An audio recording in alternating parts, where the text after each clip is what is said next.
Stokey was he was just going back and forth, and he asked me because he know I'm from down south. So he was saying, Yeah, we know you from down south. That's all. Yes, we know that. so he was saying, he asked me, at one point, Boosie was like the Jay-Z of the South. And he was like, he shook his head like, nah, that ain't true. But I was finna answer, then I drew it back, like I had to think about it for a second. And I'm like, they not that really off that far. That's not a crazy like comparison. Cause And you saying who wouldn't know about this? No, Oh, you saying him? Me. Oh, okay. I'm not talking about you. But and I was sitting up there because I wanted to say like, no, then I had to think. You know how you think about something, you have to wait, hold on. And I'm like, they're not that far off. And me and my homie Daniel was talking about it too, because he was like, oh no. I'm like, bro, y'all forget that majority of the population of black people live down south. A lot of the ignorant shit happens down south. And Boosie is for the ignorant, the ghetto. That's what he's for. And they really fuck with him down there. So it depends on what area you're talking about, early 2000s, 90s, or whatever. He was at one point kind of considered like that. But who considered him like that? The down south people. We talking about down south. Right. He was like the Jay-Z of the down south. That's what they was trying to say. So what would make him the Jay-Z of the down south? I don't know. It was just a question. I didn't go all into details like that. I was just trying to think about it like. 'Cause I mean, I don't. The popularity, I guess what they're trying to say. The popularity, the influence, all that stuff like that. Honestly, I don't see the comparison. Like, if somebody would to break it down, that's what I would want to know. Not just like, oh yeah, but I would want to know what are we comparing? Because Jay-Z ain't never really rap on no hood shit. He rapped about the stuff that was going on in the hood. You know what I mean? Yeah, Boosie you talk was about, too, huh? Boosie was too. Though. Boosie was rapping about shit was going in the hood. Boosie was rapping about stuff. Right. So that's why I asked you what was the comparison. I guess they're talking about rap wise. I don't know because I should have. You're right. I should have went into more details like that. But I was just so stuck on it, like just looking at the overall everything. When you comparing Boosie, I'm just comparing the total what Boosie is, total what Jay-Z is, and I'm just comparing like. So what are you comparing? Just they careers. Like, and that's what I'm trying to get to the. You know what I'm saying? But what specifically in their careers are you comparing? Just them rapping. About what? Just them rapping in general. Bro, you going around rapping in general about what? Like, okay, Jay-Z raps about this. Boosie, he can sometimes rap about, but he's all over the place. He rap about like just shit that go on in the hood, Okay. like shit going on in the streets. Okay. Shit that goes on with the police and him and how they were trying to get him always in Baton Rouge. That's why he moved to Atlanta. Shit about going on with his baby mamas and stuff like that in his career. Shit about his babies and all that. He rap about all that. So what's the difference between him and any other rapper that most of them do that? But they trying to say the popularity though. They're saying, because you know Jay-Z's a very popular rapper, right? right. But they're trying to say, not on a global level, Boosie is not like that. But if you just come to the United States and just go focus on the United States and down south, Boosie is that. I don't know. I mean, I guess every area has their own, you know, right? Like on Michael Jordan. You're gonna have you go to Memphis, it's gonna be 3-6 Mafia. It's gonna be, you know what I'm saying? Like growing up down south, Memphis is 3-6 Mafia. You go to Houston, it's gonna be Scarface. It's gonna be whatever's going on in Houston. You go out to the West Coast, it's gonna be Snoop Dogg or whoever. You go to Oakland, it's gonna be E40. So each area is gonna have its own area, and I could see Boosie kind of blending in, but I couldn't see him like, all right, this is Atlanta. Like they fucking with him in Atlanta. Yeah, they fucking with him, but is they gonna fuck with him harder than they gonna fuck with their own artists? Yes. Yeah. Houston the same. I got family in Atlanta. I ain't never really heard the niggas talking about that. But okay, is we talking about Atlanta or we talking about the whole Georgia? I'm talking about whole states because we're talking about the back because like we get so focused on the most popular part like Chicago. If only focus on Chicago, but it's a whole bunch of shit around Chicago and a whole bunch of areas. Right, it's Chicago land. I know, but I'm understanding that. But it's like you can do the United Center. But it's a million fucking little clubs that you can do that can equal up to the United Center. That motherfuckers fuck with you harder. And that's what I'm saying. Boosie can go in these backwoods, these motherfucking HBCUs, and get 60, 70,000 each time he come, and still be eating for the rest of his life. I'm not debating that. I'm not debating that at all. But what I'm saying, each area, you can't tell me homegrown somebody in Louisiana is gonna have a better homegrown base than somebody in, like I said, Georgia. If this is Atlanta or whatever, Georgia, like. Somebody over there, I mean, yeah, his shit's gonna kind of blend over, but somebody over there, they still gonna be rocking harder with their people. Just like I'm pretty sure you're gonna, down in Florida, y'all gonna be rocking harder with y'all people than you're gonna be rocking harder with a Boosie. Nah. No? I can't get it. Because a lot of rappers always say, people, it's harder to get your own home state than it is to get other states. So, like, motherfuckers wouldn't like you just because you from there and all that stuff and be hating on you. But you can go to a neighboring state or South Carolina or something like that, and they fuck with you way harder than your home state. They always say it's harder to get your home state than it is to get other states. Now, is it? So Boosie is it exception? So Boosie didn't have Louisiana, is what you're saying. I ain't saying he didn't have Louisiana. So, but I'm saying it's that's the case sometimes. Sometimes, right? I mean, it's a exception to everything. Because like they say. Motherfuckers in Philly fuck with Lil Durk and drill rap music than they do most of these people in Chicago do. I don't know. But I'm just going by what people say. What's the I think it's all perception. You know what I'm saying? At the end of the day, it's all perception. I see different areas having their own, this is who we rock with. You know what I mean? He could be probably on the Mount Rushmore of people motherfuckers down south. Yeah. But niggas in Memphis is known for their own type of what they got going on, right? 3-6, 8-ball MJG. That's they shtick right there. Yeah. When you say St. Louis, you're going to think of Nelly or whoever else you're thinking over there, right? And they probably got their own little back town, like underground people that we don't know about. So, I mean, yeah, he probably a Mount Rushmore of that. But, I mean, I don't. If we get into specifics, I don't really necessarily see. I feel like all rappers rap about the life or the life that somebody else had or whatever it is. I really don't see the comparison. I think, granted, I've listened to more Jay-Z music than I have Boosie. That's a fact. I see what you're saying with the comparison. Like, you could have one person that'll sell out a giant arena. But in the backwoods and back clubs and these ghetto-ass clubs, Boosie kill that shit all the time. Right, and a lot of times you'll have the person that's selling out the smaller venues, people will follow them to different venues that they perform at a lot of times, sometimes, whatever. So I get what you're saying. It's almost a safety thing, though. It's almost a who? A safety thing, though. Like if they do that. If I'm a bigger person, why am I going to the Chitlin circuit? No, I mean like Jay-Z selling out Allstate and Boosie selling out a smaller venue. So no, that's what I'm saying. This is why, okay, all right, like, so comedian-wise. You see what I'm saying? Comedian-wise, a lot of the comedians, they go to different smaller spots, right? Because they can't necessarily sell out a big arena, but they go to the smaller spots. They got their niche audience. You see what I'm saying? People gonna still rock with you regardless, right? No, I agree, and that's what I'm saying. With the rappers, you're gonna have your niche audience. Yeah, they're gonna follow you from. Yeah, people love you and so on and so forth. But I'm saying it's all like if I'm a Jay-Z, why would I want to go on 147th and Sibley? Gucci Mane was on 147th and Boosie will go too. That's what I'm saying. And that's why I'm saying the down south ghetto shit. That's Boosie. That's Boosie artist. And he don't mind going. He's not scared to go. But Jay-Z would not go. And that's why I'm saying on a lower level, down south, them type of backwoods and all that shit, performing on top of a car in front of all these people, 2,000-3,000 people, Boosie got that. That's what I'm saying right there. You like kind of proving my point right there, what I'm saying. He don't mind putting his life in danger for to go do that shit. I feel like it'd be another rapper up north that's equivalent to that.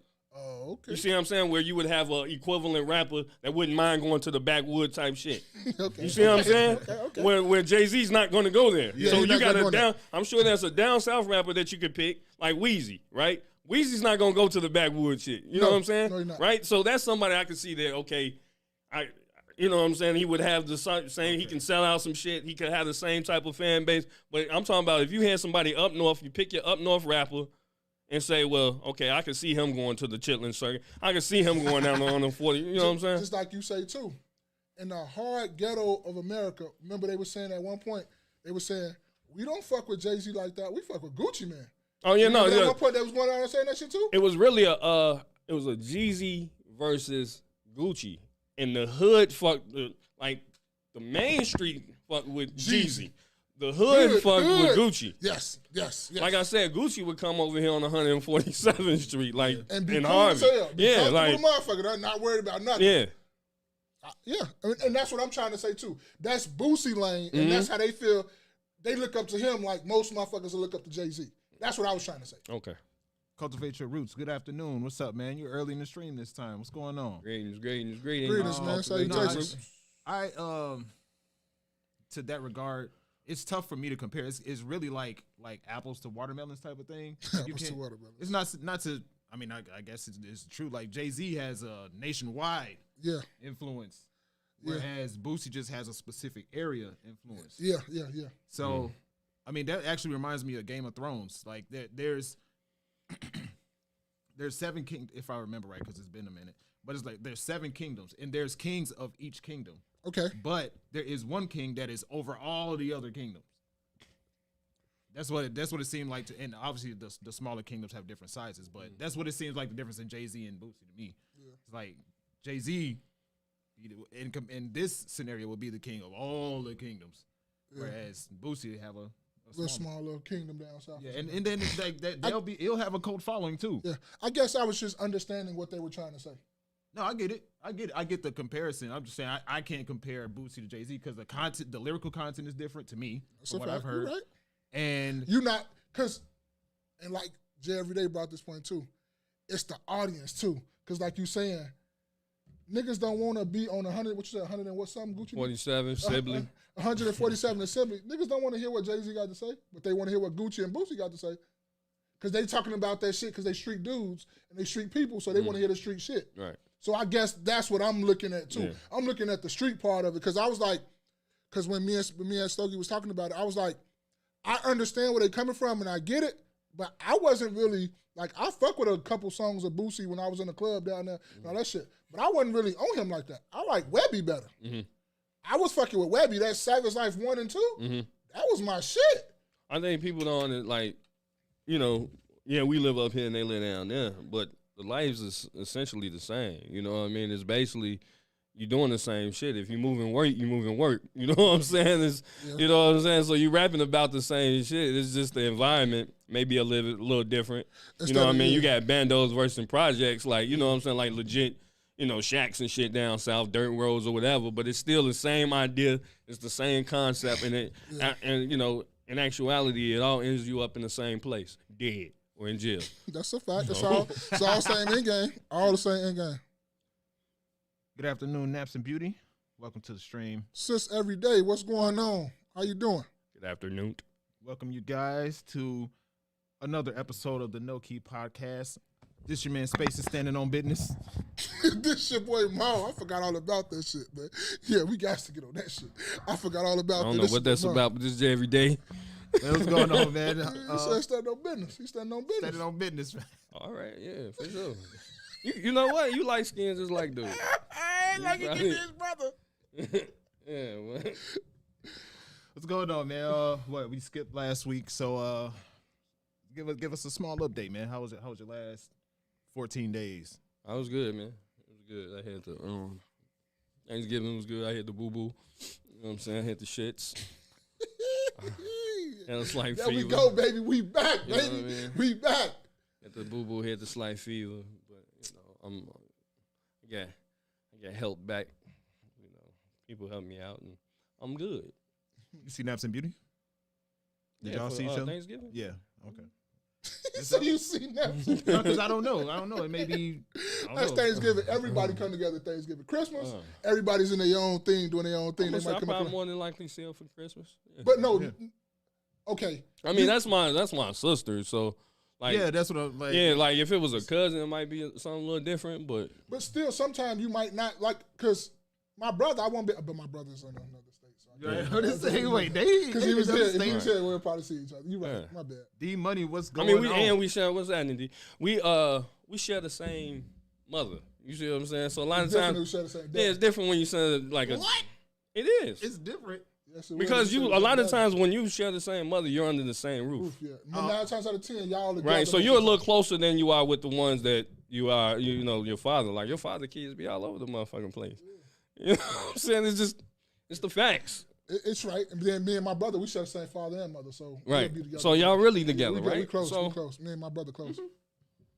Ma, 14 days, man. How was yours? Mine was pretty cool, man.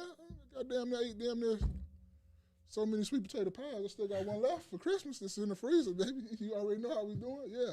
So it was pretty good, man. I just love being around like family, and it's just I don't get to go be with my family because I didn't miss like every day. No, I used to go down south for Thanksgiving every year, and we used to just miss out.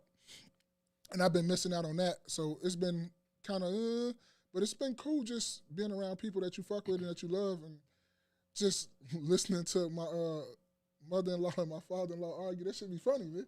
And I told them when we was at the table, like, everybody else looking around here sad. I'm like, bro, that's how you know they love each other. Like, motherfucker be like, it's not finna argue. Like, bro, you and your wife might not argue, but y'all gonna be disagreeing again, motherfucker, them looks. But you know y'all love each other, like, dearly. Like, it ain't shit like, nigga, this normal. That's love. That's not nothing else. Ain't motherfucker putting their hands on nobody. These just words, and you gotta do that. Like, you don't do that if you don't love them. that's something though I really go back and forth with. Is that the way that we share love as black people? Is that, and I feel like, is that a positive way to share love? That it's almost toxic, and it's like, damn, because I've told a person, like, if I ain't heating your ass, that mean I ain't rocking with you. But it's like, but I feel bad. No, and deep down, because I'm just real. saying though, instead of speaking words of affirmation and positivity and stuff like that, it's like, it's almost like, you gotta sneak this, you know what I'm saying, or jab, and you know what I'm saying. But it's like, if I ain't jabbing at you, I don't fuck with you. And that's to me, I feel the I go most back love and like forth that. with Yeah, that. and I think it should be a thing of both. It shouldn't that you shouldn't be always tearing down and always cracking jokes, even though you're not doing out of malicious intent or like trying to hurt or anything like that. Because I used to do that with my son early on. My son, he wasn't rocking with that. He comes from a different cloth. So guess what I had to do? Pull back. Because this not, he already told me. I'm heating all my kids. No, I'm not fucking with that. That's not cool. You're getting it, bro. That's not cool. No, I still got to get my jokes Everybody on. in the house, But no. including my mama house, can get it. No, I still do it, but I don't do it And as other much. houses. I don't do it as much. Anybody can get it. Yeah. I don't do it as much. So, but I understand where you're coming from too, because I look at it like that too. But it's like, that's just us as black people because we've been so hurt. That's just how I think we show love. You think it's functioning in dysfunction type of thing? But dysfunction is be like, if a motherfucker come in here and just say, hey, and go in that corner and sit down, I'm asking you what's wrong with you. Because that means you don't really fuck with us. Because you're not cracking no jokes. You ain't got no slick comebacks. That mean you really don't fuck with us like that. Bro, I had that once. What? Not me, but it was my cousin. It was Thanksgiving years and years and years ago. My cousin had brought the girl that he was seeing at the time. And my family, we joke. We joke on each other all the entire time that we're there. Okay. The entire time. And she was just sitting there. First of all, She I black? don't blame her. I don't blame her. She didn't know you niggas. Yeah. Fuck is you talking about? You gotta let a person Yeah, you warm up. can't just know 'Cause it once because- I warm up to that's you, a wrap. it's a wrap. I'm finna heat up. Now y'all gonna be sitting down No, see, on your That's ass. a fact. You ain't lying. Yeah. You're not lying. I mean, she didn't have to join in, but you Right. can at least laugh. Like, this are some legitimately funny jokes. Maybe y'all wasn't your funny shit wasn't hitting like you Right, thought y'all it thought y'all was funny. Y'all then. should've stopped. Y'all thought y'all was funny. Niggas thought they was funny. Y'all thought we y'all was- was that. Oh, lame No, ass. we- Fuck out of here. No, y'all wasn't funny like that. Y'all wasn't funny like that. It was, man, we are all, I'm talking like gasping for air laughing at these jokes that we're telling at each other. And just sitting there, just straight face the entire time. Like, you could even if it's not funny, you could even just smile. Tell you prime example. Why? Just what I'm saying. Just give you a little peek into some of our group chats. We had a group chat. It was just like the people from the job and stuff. But Jay, every day, he started bringing his family in because it was cool. He seen it was cool or whatever. One is, we ain't gonna say no names, but they left because they didn't like the way A couple shit was going. motherfuckers that left. They left. They didn't like the shit was going. But the other ones, you starting to see how they get in and like, okay, I can rock with them. But other ones, I just didn't say nothing because I didn't know. I'm not finna go there. You my brother, but I'm not finna get into it with your other family. I will. That's me. I'm not going to get into it with everybody else's family. And I don't give a fuck what's going on. I'm gonna shut up. And your brother, Oh, when he first came around, from the get-go, I miss Davy. I ain't seen Davy in a minute. I'm trying to look for him. Like, Bro, I told him he one of them people you get into it with Yes. him. He And I going for figured out early. I figured out he quicker going early. for the juggler. He Yes, ain't even really, finna play yeah. with you. and I understand him too. I understand him. The short time I've been Yeah. knowing Davy, I understand exactly what DXPH be talking about Yeah. and what he do now. Because we was talking, and I understand. I get him now. Hey, one of the coldest lines bro said, boy, he so dude. He said, I don't know how they got back. They was going back and forth. Bro say, that's why I fucked your bitch with your hat on. Bleep that part out. But I had to say it. We gonna live, nigga. I don't give no fuck.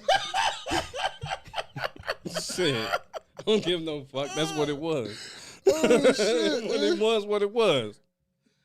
Oh Lord. Shit. Next subject. D Money said, right? Next subject. D Money said it's fun and funny when it comes to family. That's a form of showing love. Yeah, but I think we do need to, just as much as we joke and just as much as we do all that stuff, I think we need to do the same thing of loving, telling people you miss them, telling people you love them as well too. Because like Yeah. people always say that I come on here and you be gone a week. What I say? I miss my brother. I ain't got nobody to talk to. I be lonely. What you talking about? Nobody. No, Nobody. listen. No, go back. Because at the job, I don't know if you still work there, but the job I work at, Yeah. it be just me. Yeah, we the only two that talk to each other. Like we don't really. Like we conversate with other Yeah. people, but we don't conversate like that. Like if a conversation going on and somebody jumping and we talking I'm amongst gonna each tell other. you how much it is. Like sometimes we get in around the same time in our first run. I would literally, if I see his truck, I go upstairs and look in the room. Oh, bro, ass ain't even in here. I close keep the door. going. Yeah, like I just go do Keep something going. else. Or, Yeah. you know what I'm saying? Like, But that's just what we do, and I don't have a problem with that. I know y'all done heard me say that plenty of times. I don't have no. And if a motherfucker say I'm dick riding or doing all that other gay shit, whatever shit you want to call it, I don't care. I know I'm not that. Right. I miss my homies. Right. I'm gonna tell you I miss you.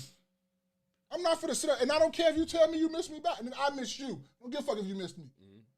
yeah, no, we shit. Like I say, shit, we see each other every day. Like, you know what I'm saying? What I'm saying. I'm So, gonna be gone all week. It'd be like, damn, bro.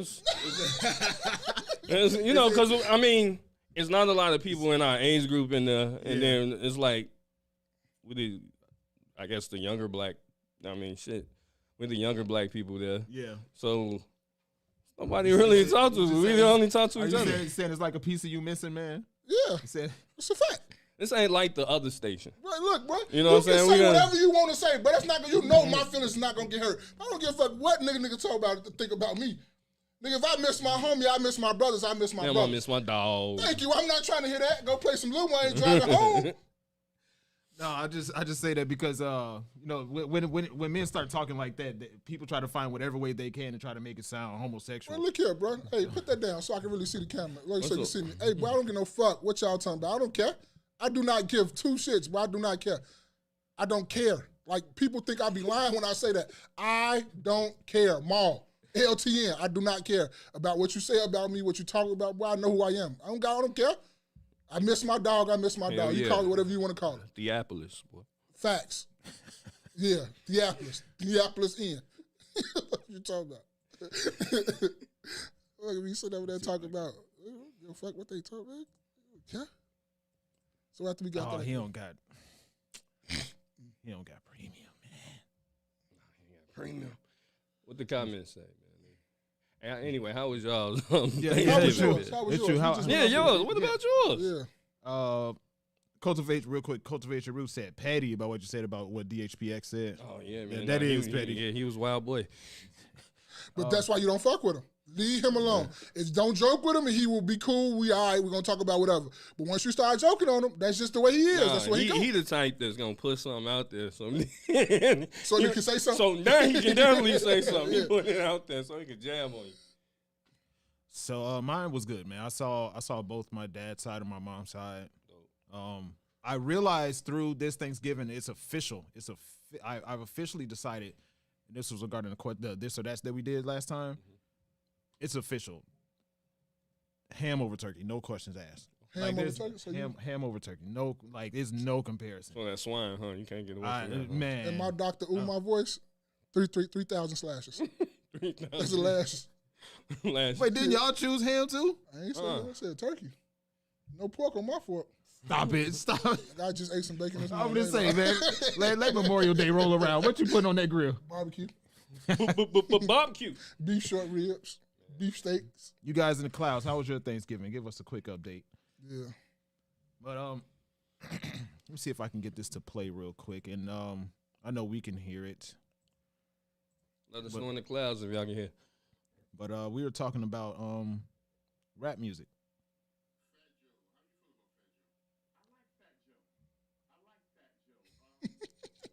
Did you hear this?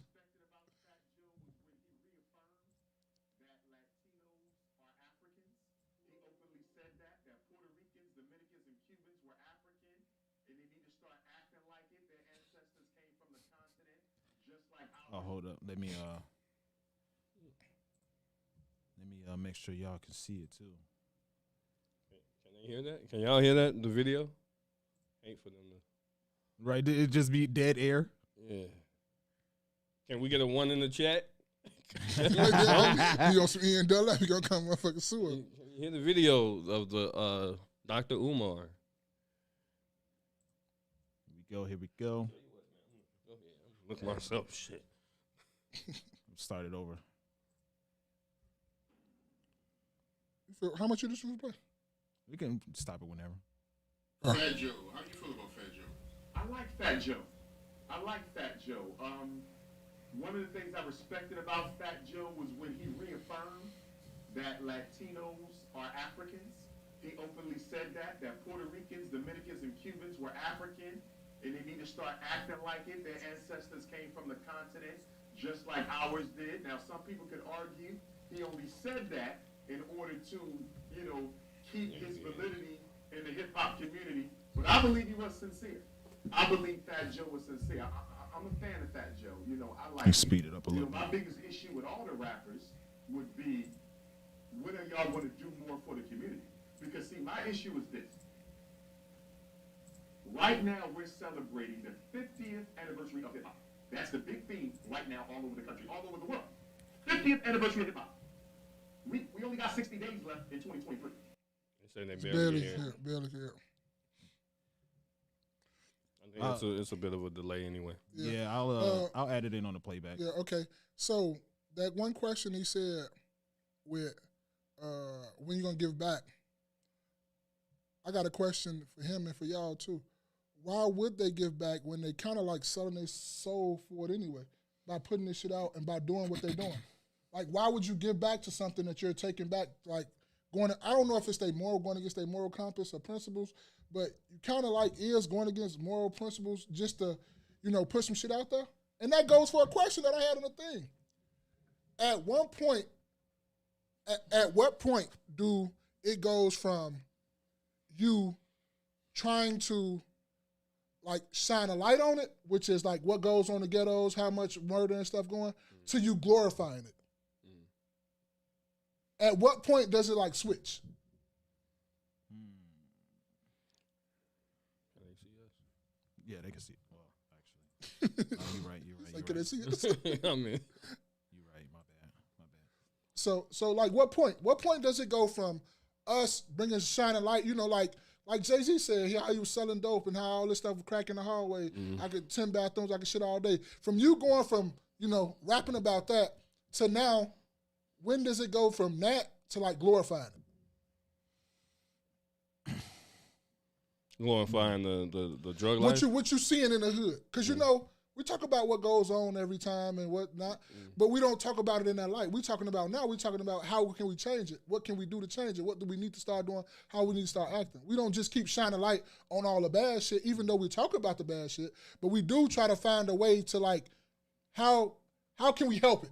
What can we do to help it? What do we need to do as a community? I think we tackle it from the outside. I'm talking about how we try to make changes. We're not rappers, okay, right? And we, as far as I know, none of us have really lived that lifestyle. Facts. Right? So with that being said, it's like So you was out there in the streets? You ain't say nothing. You the only one that ain't say nothing. I was not living any alternate life. You was out there in them Orleans streets?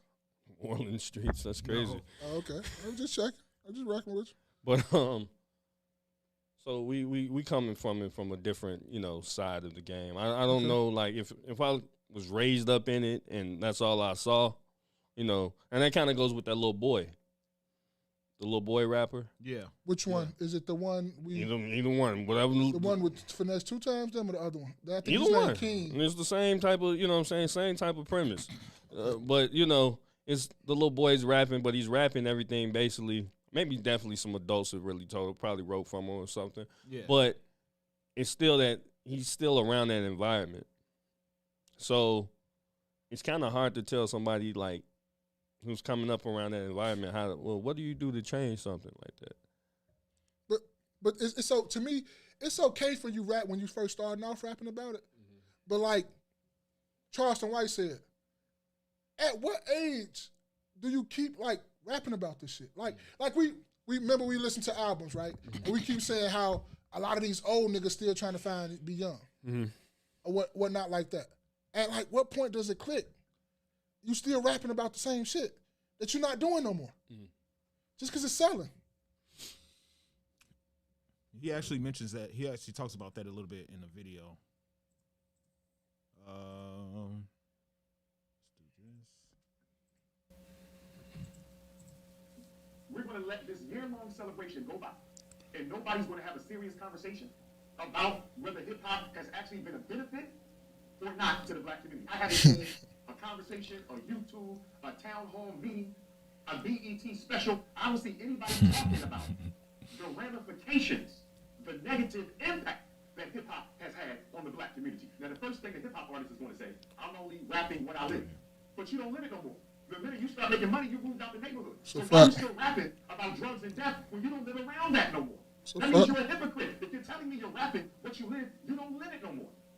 And if you're so dedicated to telling the ghetto tale, why did you move out the neighborhood? Why do you send your kids to private schools? So you live in a white neighborhood, you send your kids to white private schools, you moved out the black ghetto the minute you had enough money to do so, but yet you're telling me the reason you're still rapping about death, drugs, jail, and homicide is because that's the life you live. You don't live it no more. So for me, I'm looking at hip-hop and I'm saying to myself, it is the most influential music genre in the world.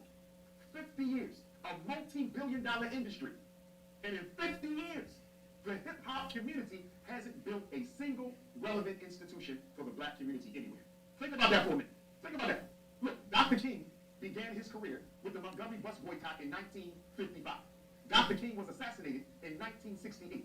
That means Dr. King had 13 years. Look at what he did in 13 years. Let's go to the Black Panther Party. The Black Panther Party was founded in 1966.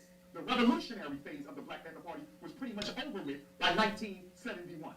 That's 5 or 6 years. And look what the Panthers did in 5 or 6 years. Marcus Garvey, the Honorable Marcus Garvey, showed up in New York in 1960. He's deported in 1927. 11 years.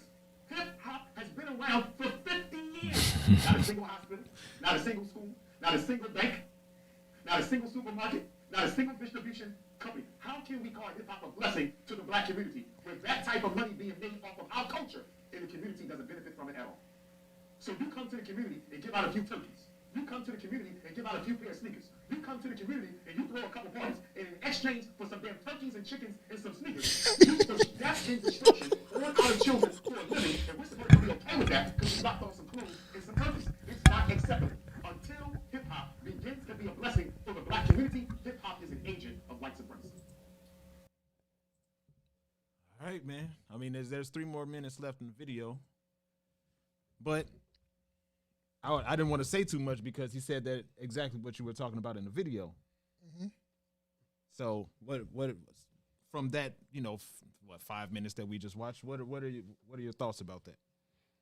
I mean, I think he named individuals versus the versus hip hop. So he named Dr. King. He named the Black Panther Party. You know what I mean? Hip hop is. I mean, they call it a culture, right? So how can you blame something that's part of a culture? I guess part of hip hop itself is a culture, which is a part of a subculture, right? Which is part of black culture. So how could you blame hip hop for not creating anything? That is, I didn't even really pick up on that. That is a valid point. Because you said Dr. King, right? Yeah, them You are said people. Black Panther Party, which are people, and then you said Marcus Garvey. Excuse me, the Honorable Marcus Garvey. So, and then I got information on all three of those. You know what I'm saying? So, you can't compare those people to the culture. Okay. Now, if there was an individual in the culture, in that culture, yeah, then, okay, let's look up to that person, I guess. But they all had their own agendas of what they were trying to do at that time. They were trying to, that's during the civil rights era. I mean, what's his name? Marcus Garvey. Marcus Garvey was before the civil rights era, but still. So would you say that there is a difference in well, I think the word culture, when we say culture, it is a collective behavior amongst any group of people. Okay. So would you say that, it sounds kind of rhetorical, but I think we can agree that there's a difference in what we know as hip hop, at least today, and even I would say today, and the culture of the Black Panther Party. The collective behavior of the Black Panther Party. Okay. So that's what I was getting from what he was saying. Like, yes, he mentioned individual people, but we can look at we can name individual people in hip hop. We can name rappers in hip hop or in music. Those would be individual names. So do we then ignore what they stand for, what they talk about? So who would you put in hip hop that's on the same sphere as Martin Luther King? I think that's what he's saying. That's the issue, at least a part of the issue, is that there are too few names in hip hop, in music, in rap that we can put on the same level in terms of agenda, in terms of intent, as Martin Luther King. I'm trying to say this without, just being respectful. All those guys he named in general, all were backed by white supremacists. All right, so you know more than me. So if we're gonna talk about hip hop, which is backed by white supremacists, you see what I'm saying? Like all those guys were backed by white supremacists. So don't sit up here and put them on some type of. They had their own agenda going on too, right? This is the whole reason why black people are in the poor predicament that they in right now. Okay, so it's like okay, you guys, the civil rights movement people, the era or whatever, y'all were right before the hip hop era people. You would think some of that would bleed over, right? Some of that same idea, those things that you was helping each other. No, what happened is crack infiltrated the neighborhood. You guys allowed shit like that. So let's not sit up here and put these people, on some type of pedestal and then blame hip hop. No, all y'all shit is together. Y'all all ran by white supremacists. Go ahead, Mo. What you got?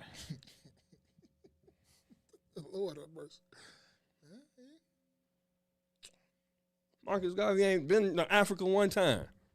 That's what I'm talking about. This is facts. Like, no doubt. He ain't been to Africa once.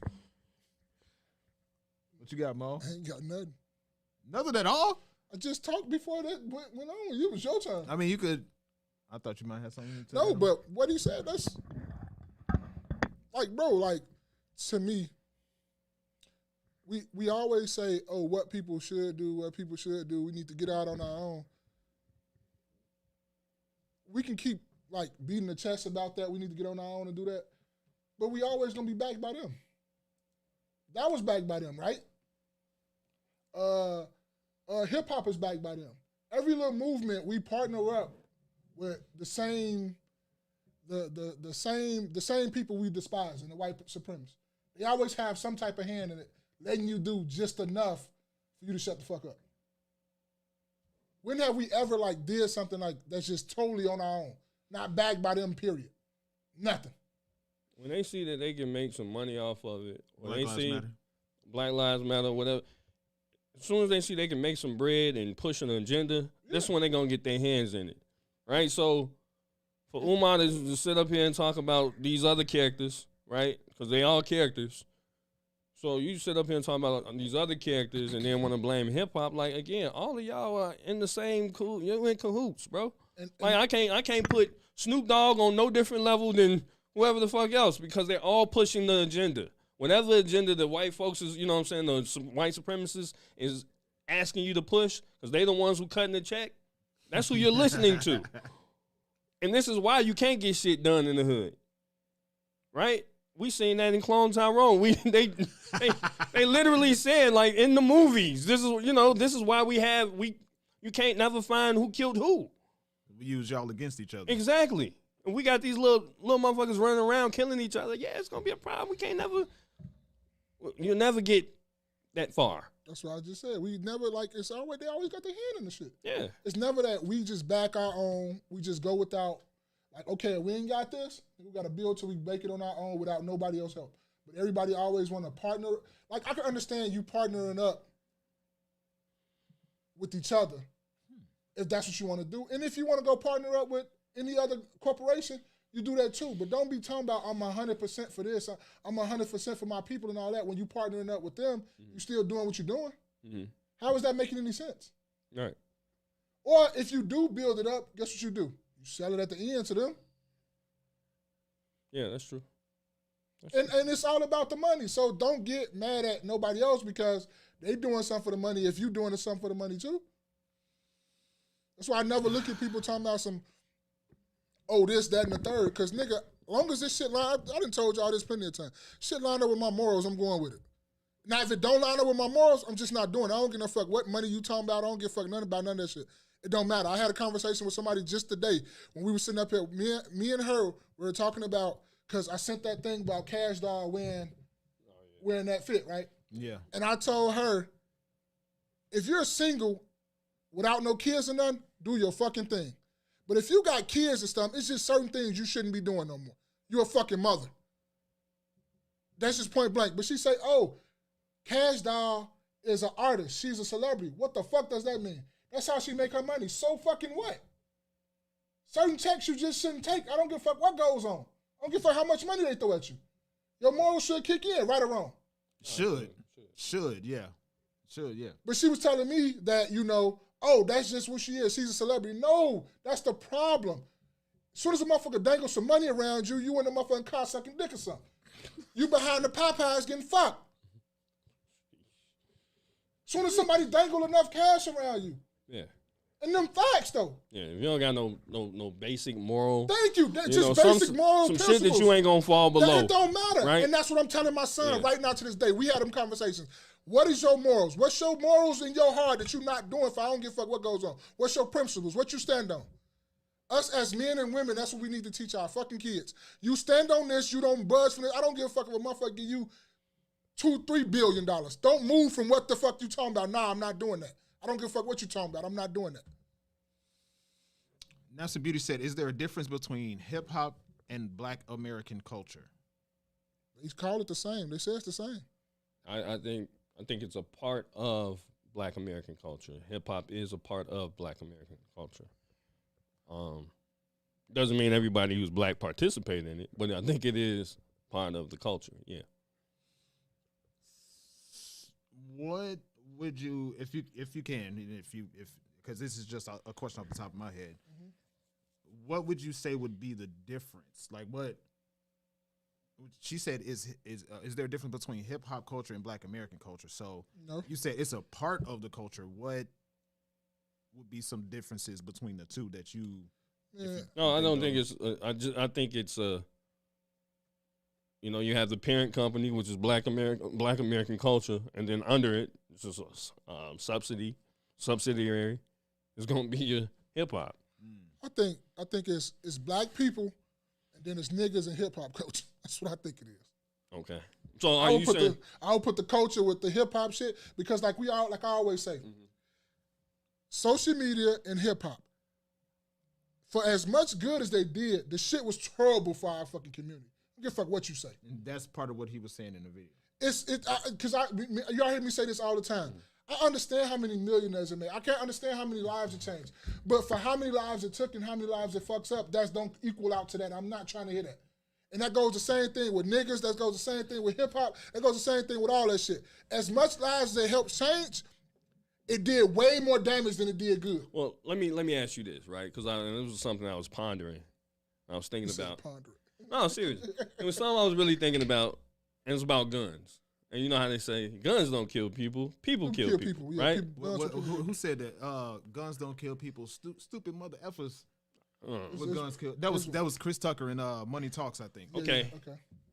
So, but that could be used. That logic could be used by anything. Like the guns don't kill people, people kill people. Oh, so you can use guns as the same thing. I'm talking about with social media and the culture. Yeah, it's only because you allowed it. You did that, right? And people, they took advantage of it. That's all I'm saying. Like, yeah, it was put out there, but you can use it for a good thing and you can use it for a bad thing. Yeah. And what happened is when hip hop was first created, it was for a good thing.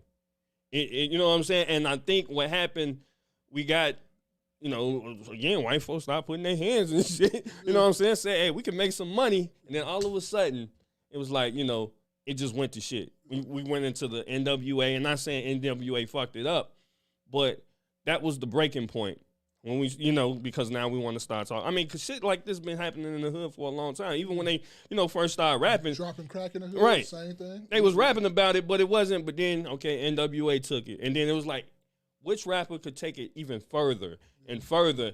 And now it went from the selling the drugs to now doing the drugs. This is what we rapping about. Man, read Cultivate Your Roots, man. What'd she say? Cultivate your roots. These up and coming rappers know Hollywood will push it and they'll make money, so why not be a Sexy Red or any other packaged mess? Hashtag soul sold. Mm-hmm. What Sukihana admitted it. There's a video. You can literally find it. Yeah. She said what? She said she sold her soul to the devil. Yeah, she did. That's what she said, her own words. Video. Well, you still got me wondering because I love my guns, so I ain't answering that question, bro. I love my guns. I'm not trying to hear that shit. I'm not trying to hear what you talking about. I know I said all that black when I said, but fuck that. I love my guns. I'm like them crackers. I'm not like the white people. I'm sorry. No, it's really tough hearing. It's kind of like chew the chicken, spit out the bones type of thing with Umar.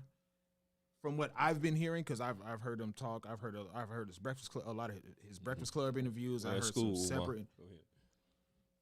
Exactly. What school? Yeah, when at school, I gave bread to the school, so I feel you, Umar. What is school at, my nigga? I learned my lesson about a lot of these motherfucking black people or entrepreneurs who so-called sell some of this stuff in these books and stuff.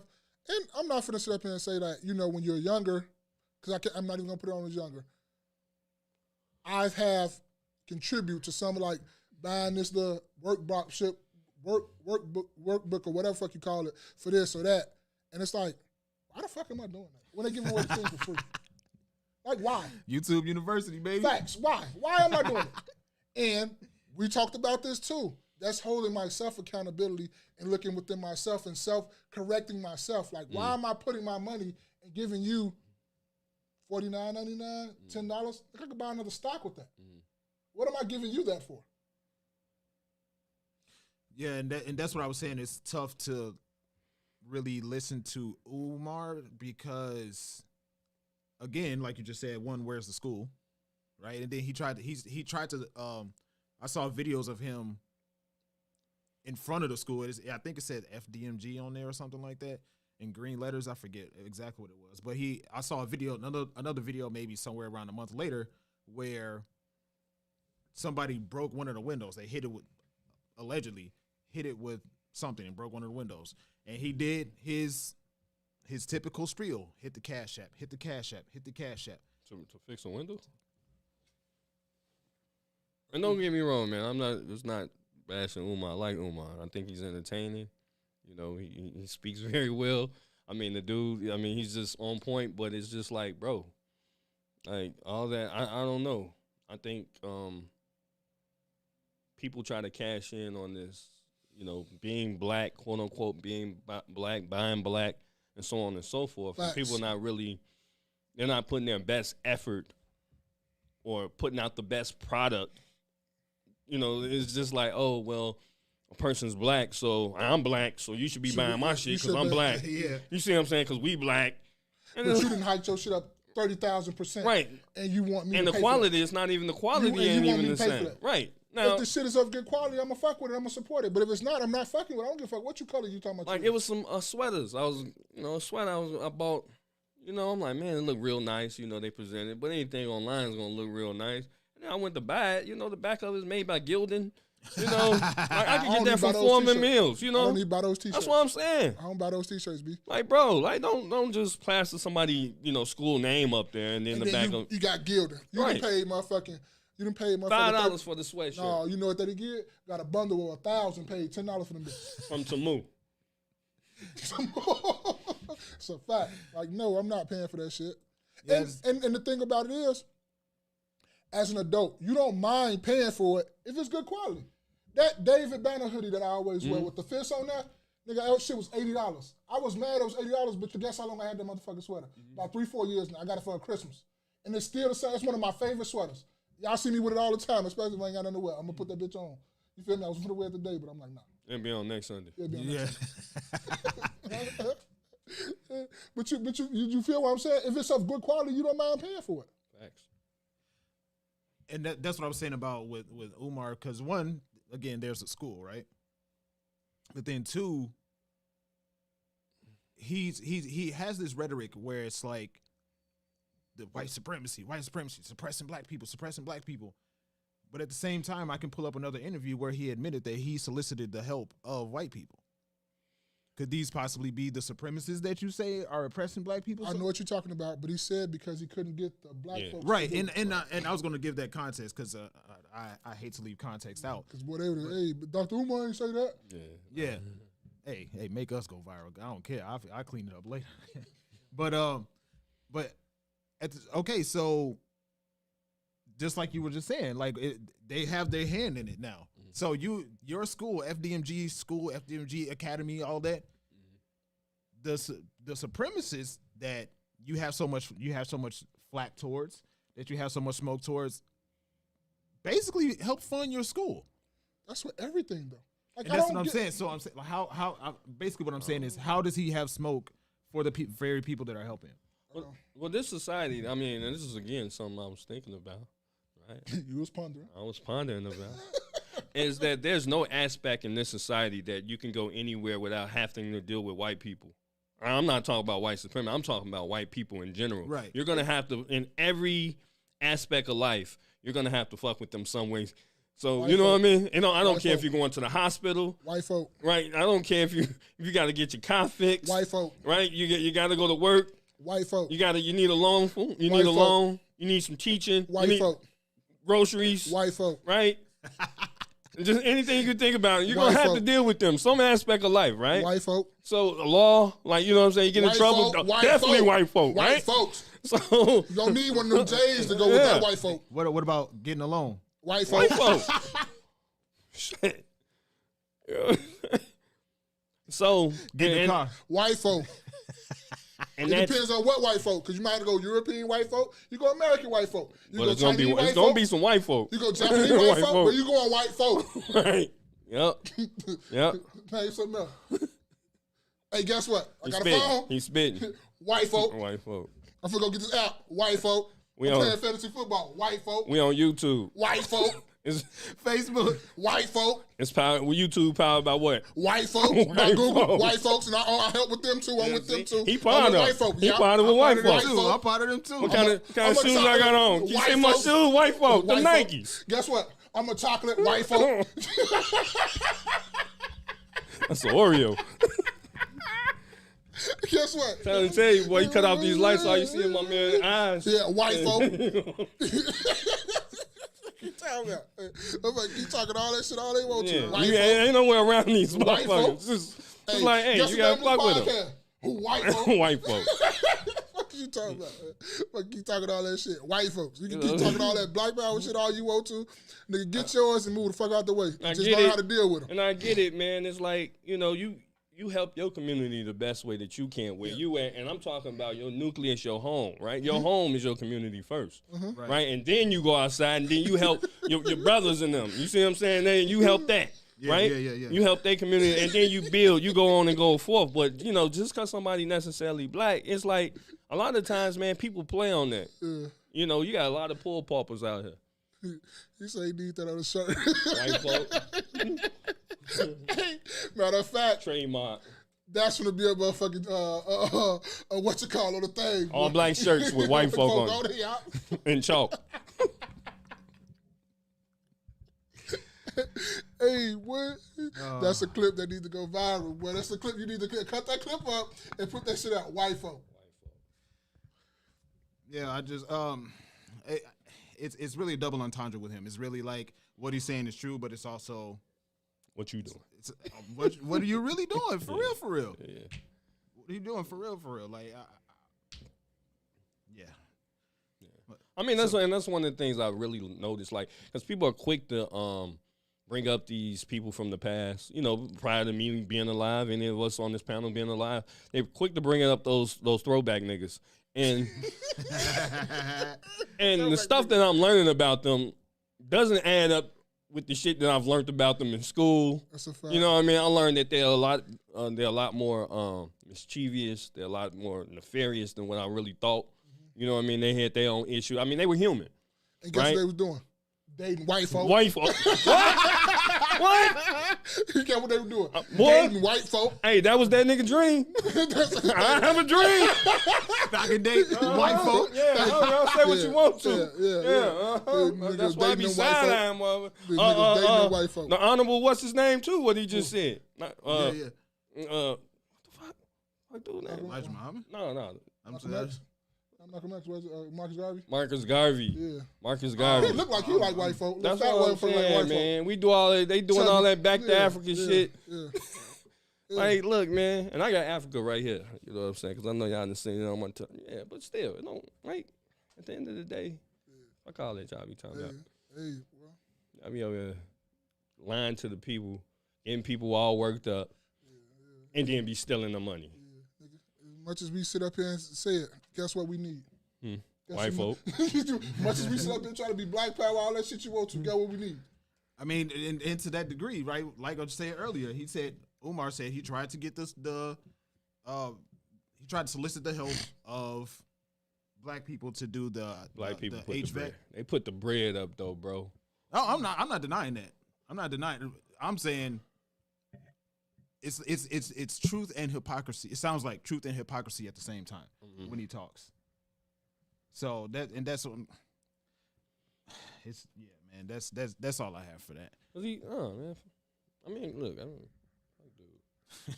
He's entertaining, right? He speaks real eloquent, but it's just like, dude, at the end of the day, man, come on, bro. Mostly everybody who be talking about this 100% of this black power shit and all this shit, like he said, when you Race get hustlers. when you get that bread, where the fuck you gonna move to?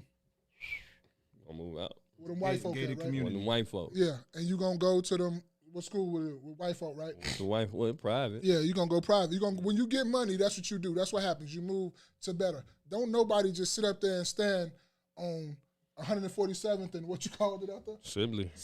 You don't just go right there and buy the block up and just go move right there. No, you don't. Sibley and Holston. No, you do what you do. You go move from out of there first, then you come back. You start buying property to fix them up and then to rent them out to black people. You don't come and stay right there with them. No, you don't. You go stay in mixed communities. Yeah.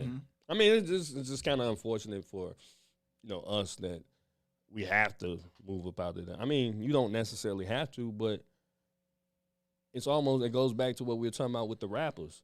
Like the Jay-Z's not going to go rap at the Chitlin circuit. Nope. Right? So it's almost a safety thing. It's like, okay, if I'm an athlete, or not even an athlete, because I don't really like to use, I like to use everyday people, right? But if I'm a doctor, if I'm a lawyer, do I want my safety, or the safety of my family being jeopardized by me staying over here? Now, granted, the people back in the day when there was segregation, this is what you had to do, which actually, and this is why the communities really thrived back then, because those people didn't have the opportunities to move out. Yeah, no, so they had to work within the confines of within, because it was them on the outside, the white folk on the outside, keeping the black folks within. Yeah. And And guess what happened when a motherfucker did a crime? It was right there. Go get his ass, officer. but no, guess what happened? who was part of desegregation though? Martin Luther King, yeah, right? Yeah, facts. Thus yeah. allowing you to move out, Yeah. which fucked up your neighborhood. That's a fact. Because now you're taking all the good money, All the good all people. the good money, Right. all the good taxes that you make. It was an agenda push there, Yeah, right? So the segregation did you some good. yeah. You know what I mean? Yeah, To a yeah, degree. yeah. Did you was everything equal? No, but you know what? You had community there. People instill values. Motherfuckers who look Right. like you, who cared about you just as They much. seen your son wilding, I'm gonna whoop your son yeah, ass, and when so- you get home, you whoop your son That's ass. a fact. Right? That's He a get his fact. son whooped, his son get whooped by everybody on the block. You don't disgrace your family like that. kick That's you how it all used off to of be. your ass on your way home. I'm not saying the shit used to be. You know what I'm saying? Everything was gravy. Everything But I was think we peaches and cared cream. about each other more back then. Exactly. And that's what all you can ask for is we cared about each other a little bit more. Did you want to talk about your toxicity situation? I was kind of wanting to live, but we could. I mean, all right. I mean, it was up to you. Kind of leave. I wanted to leave it at the end. Okay. Oh yeah, for sure. Then. Because we can end on that kind of. Because it's gonna turn funny. Yeah. It's gonna turn funny. It's gonna turn funny. Very funny. You got a joke. no. I'm just saying from the stories that we're gonna ask, that they're gonna tell about the trauma. It's gonna turn funny. I ain't got no trauma. Yes, you did. I got one that's right now. That I thought this was childhood trauma. No. Because I know exactly what story you might tell. I ain't got none. Foot, sock, hole. All right.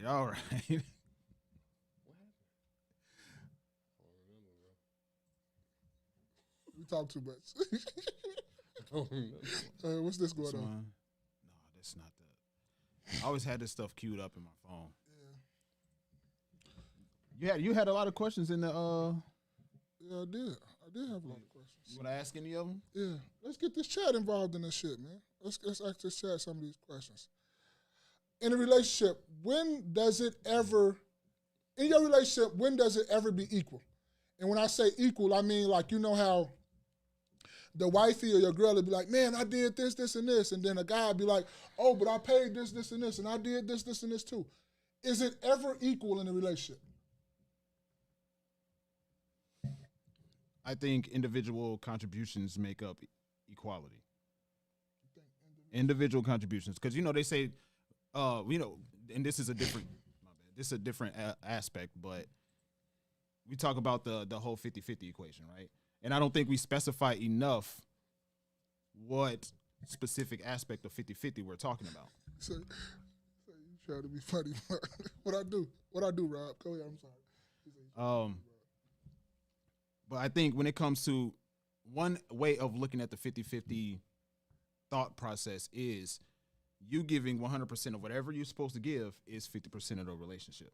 Mm-hmm. And then the other person giving 100% effort into whatever they're supposed to do is the other 50%, and together you make 100%. Okay, so you think that's equal? That make it equal? I think in that aspect there is equality, yeah. What you say, Jay, over there? I think, do what it is that you're going to do. You know what I'm saying? Whatever Do it your is, part. do your part. Whatever your part is, and if you got a problem with somebody else's part, you let them know, hey, you slacking. Or, you know what I'm saying, you think you could, and if it's a problem, you talk it out or whatever. If you keeping score, you know what I'm saying? I don't like relationships with anybody that we keeping score. You know what I'm saying? That somebody's trying to one up you so they can say, oh, well, I used to do this. I did all this, and this. Well, if you're keeping score to one up, to act like you're better than me or something, like you got a more kind heart or some shit, then you're really not authentic. You're a person just keeping score. So then you can say, like, if something bad happen, then you can say, well, I did all this. No, don't be like that. Just do what you're gonna do. Be authentic about it. If you're a person, if you're a giver, then be a giver. Don't care. Yeah. You 100% right in that, and it takes people a little while of being in a relationship to do. Like, people don't talk about, like, that's some real shit. Because you always be alone, so you always doing by yourself or for yourself. You're like, oh, I did this, you're telling yourself this, but when you get in a relationship, ego's got to go out the window. Right. Especially if you want to be with this person for a minute and a long time. For a while, your ego got to go out the window, and you got to do shit even when you ain't getting shit in return sometimes. Like, if we say, okay, if you're at your house and you you paying rent, right? You the man, and the breadwinner. You're paying rent. Well, nigga, you was gonna do that anyway. You see what I'm saying? You was gonna have to. Yeah, you might have had to pick up an extra bedroom because them your kids, right? Or an extra 2-bed, whatever. But you was gonna do that anyway. So the mere fact that if as a man, if you turn around and tell your significant other, spouse, or whatever, like, well, I pay the rent, I do. Like, nigga, you was gonna do that anyway. That's true. Right? Now, if she throw you a couple of dollars or something, and that's something that she was probably already gonna do anyway. You know what I'm saying? That because she had to pay for it when she stayed at. Exactly. Right. And that it's not about being equal, but it's about balancing. Yeah. You know what I mean? And sometimes it may lean a little bit, but then then you lean on the other side. But as long as it don't fully lean one way, like a seesaw. Where like somebody, exactly. Yeah. Right? Yeah. So that's how I look at it. But, just try to keep one up on the person. I did this. But I think that comes with growth, though, too. Because as kids, we do that. I did this. My daddy got this. My grandma got this. Or you stay over here. As kids, you always try to do that, but you always try to. But my thing, you have something to say? No, go ahead. I think it'll never be equal. And I'm saying that not in a bad way. I'm saying it in a good way. You shouldn't be looking for it to be equal. You should, like Jay every day said, do what you're going to do regardless. Because this is your relationship just as much as it's their relationship. So you should be always doing your part no matter what. Sometimes I'm going to be giving 15%, my wife going to be giving 85%. Sometime in a certain situation, I'm going to be giving 90%, she's going to be giving her 10%. But as long as we keep doing that with each other, and it's going to, like you say, it's going to balance itself out in the long run. It don't mean that you did more of this or you did more of that. Maybe you might do more of the cleaning in the house because I don't be there. Maybe you might wash the dishes more than I wash them. As long as I wash them the few times I do, maybe I'm going to be paying a light bill and the rent and mostly all that all the time. But your little money gonna come and gonna help. But you cleaned up the house, it's gonna balance your rent or your money that you didn't pay. It's gonna balance that out on that part of the level. Me only washing the dishes once or twice a week, and me paying all the bills and stuff, that might balance my part out and it's gonna make us equal now. Right. So it'll never be like in everything y'all do, y'all will never be equal in that perspective. But it shouldn't be like Jerry Day said. It shouldn't be where, nigga, I'm always paying the rent. I'm always doing this, I'm always doing that, and you ain't paying no money, you work just as much as me. Now we got a problem. It shouldn't be where I clean up every time, nigga, you just come here, throw your shoes down, you don't never pick up nothing, you don't never do that. No, it's a problem now because you're not trying to do nothing. Now you're being lazy and nasty. And then that gives a way for somebody to take advantage. If you do 100% of something, and another person's not required to do anything, then it becomes a way for that person to take advantage of you. I was having a discussion earlier about that, where, you know what I'm saying, if I'm the breadwinner and all I had to do, I went out there, boom, I had to go to work, and then I come home and had to clean and so on and so forth, but then I got a spouse or, a significant other there just sitting there, and she didn't have to do nothing. Yeah. All right, that gives her, okay, what the fuck are you doing with your time? And that turns into spite. That turns into spite and hate, and then that turns into one-upping somebody thinking you're better than. That turns into anger and stuff. Now you in a bitter relationship and shit like that. Yeah. Rob Maul already acknowledged your comment, but I want to say welcome to the stream. I don't remember seeing your name recently. That's Rob. But that's Rob. Oh, that's Rob. Okay. I didn't know. My bad, bro. My bad. Be humble. What's up, Killer? Be humble. Welcome to the stream. Said in a real genuine relationship, neither tracks what they do compared to the other. And that is okay. So I was listening to Anton's stream, right? Anton Daniels, right? And this was Friday. Someone called in, and they were basically telling their story. They were off camera, so that there's no face or whatever. But he basically said he lives with his lady, and they've been living together for 3 years, if I'm not mistaken. Mm-hmm. He makes $5,000 a month take home, and he pays all the major bills, the rent and all the utilities and stuff. Yeah, he pays all that. Mm-hmm. So Anton asked him, "What does she pay?" Actually, before that, he asked her how much do they make? Like, is it similar to each other? And come to find out, it was within like gross like $5,000 of each other. I think he said he make $5,000 more than her a year. Okay. Anton asked her, "What does she pay?" Okay. He said, "For groceries and storage." For groceries and storage, but who do most of the cleaning and cooking? They didn't get into that portion. See, that's what we need to stop. Because we count the lady money, and I understand that you should be counting your lady money too, because y'all together.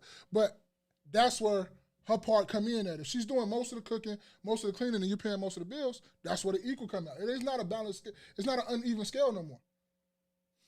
Well, it's tough to say because she was working as well. So they both work. It's not like she was.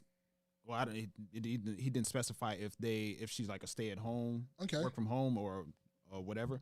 But the whole idea was behind the financials. Okay, but was it putting a strain on their relationship? Was she starting to get spiteful from doing it? Well, that's the thing. She's basically what Anton was saying. She's getting a free ride. She's getting free housing. Okay. So she's not going to complain about that. But I'm saying, was he being spiteful of it? Because he could start getting on his nerves because he's paying all his money. And he don't see. You get what I'm saying? He's not seeing anything. Like he's not feeling like this is equal. He's not feeling like, oh, you're doing some type of part and I'm getting taken advantage of. He was saying it without saying it. Okay, so that's a problem then. And he didn't want to say it. You could tell it was certain words that he wanted to say, but he didn't want to say it because when you say things that makes it real.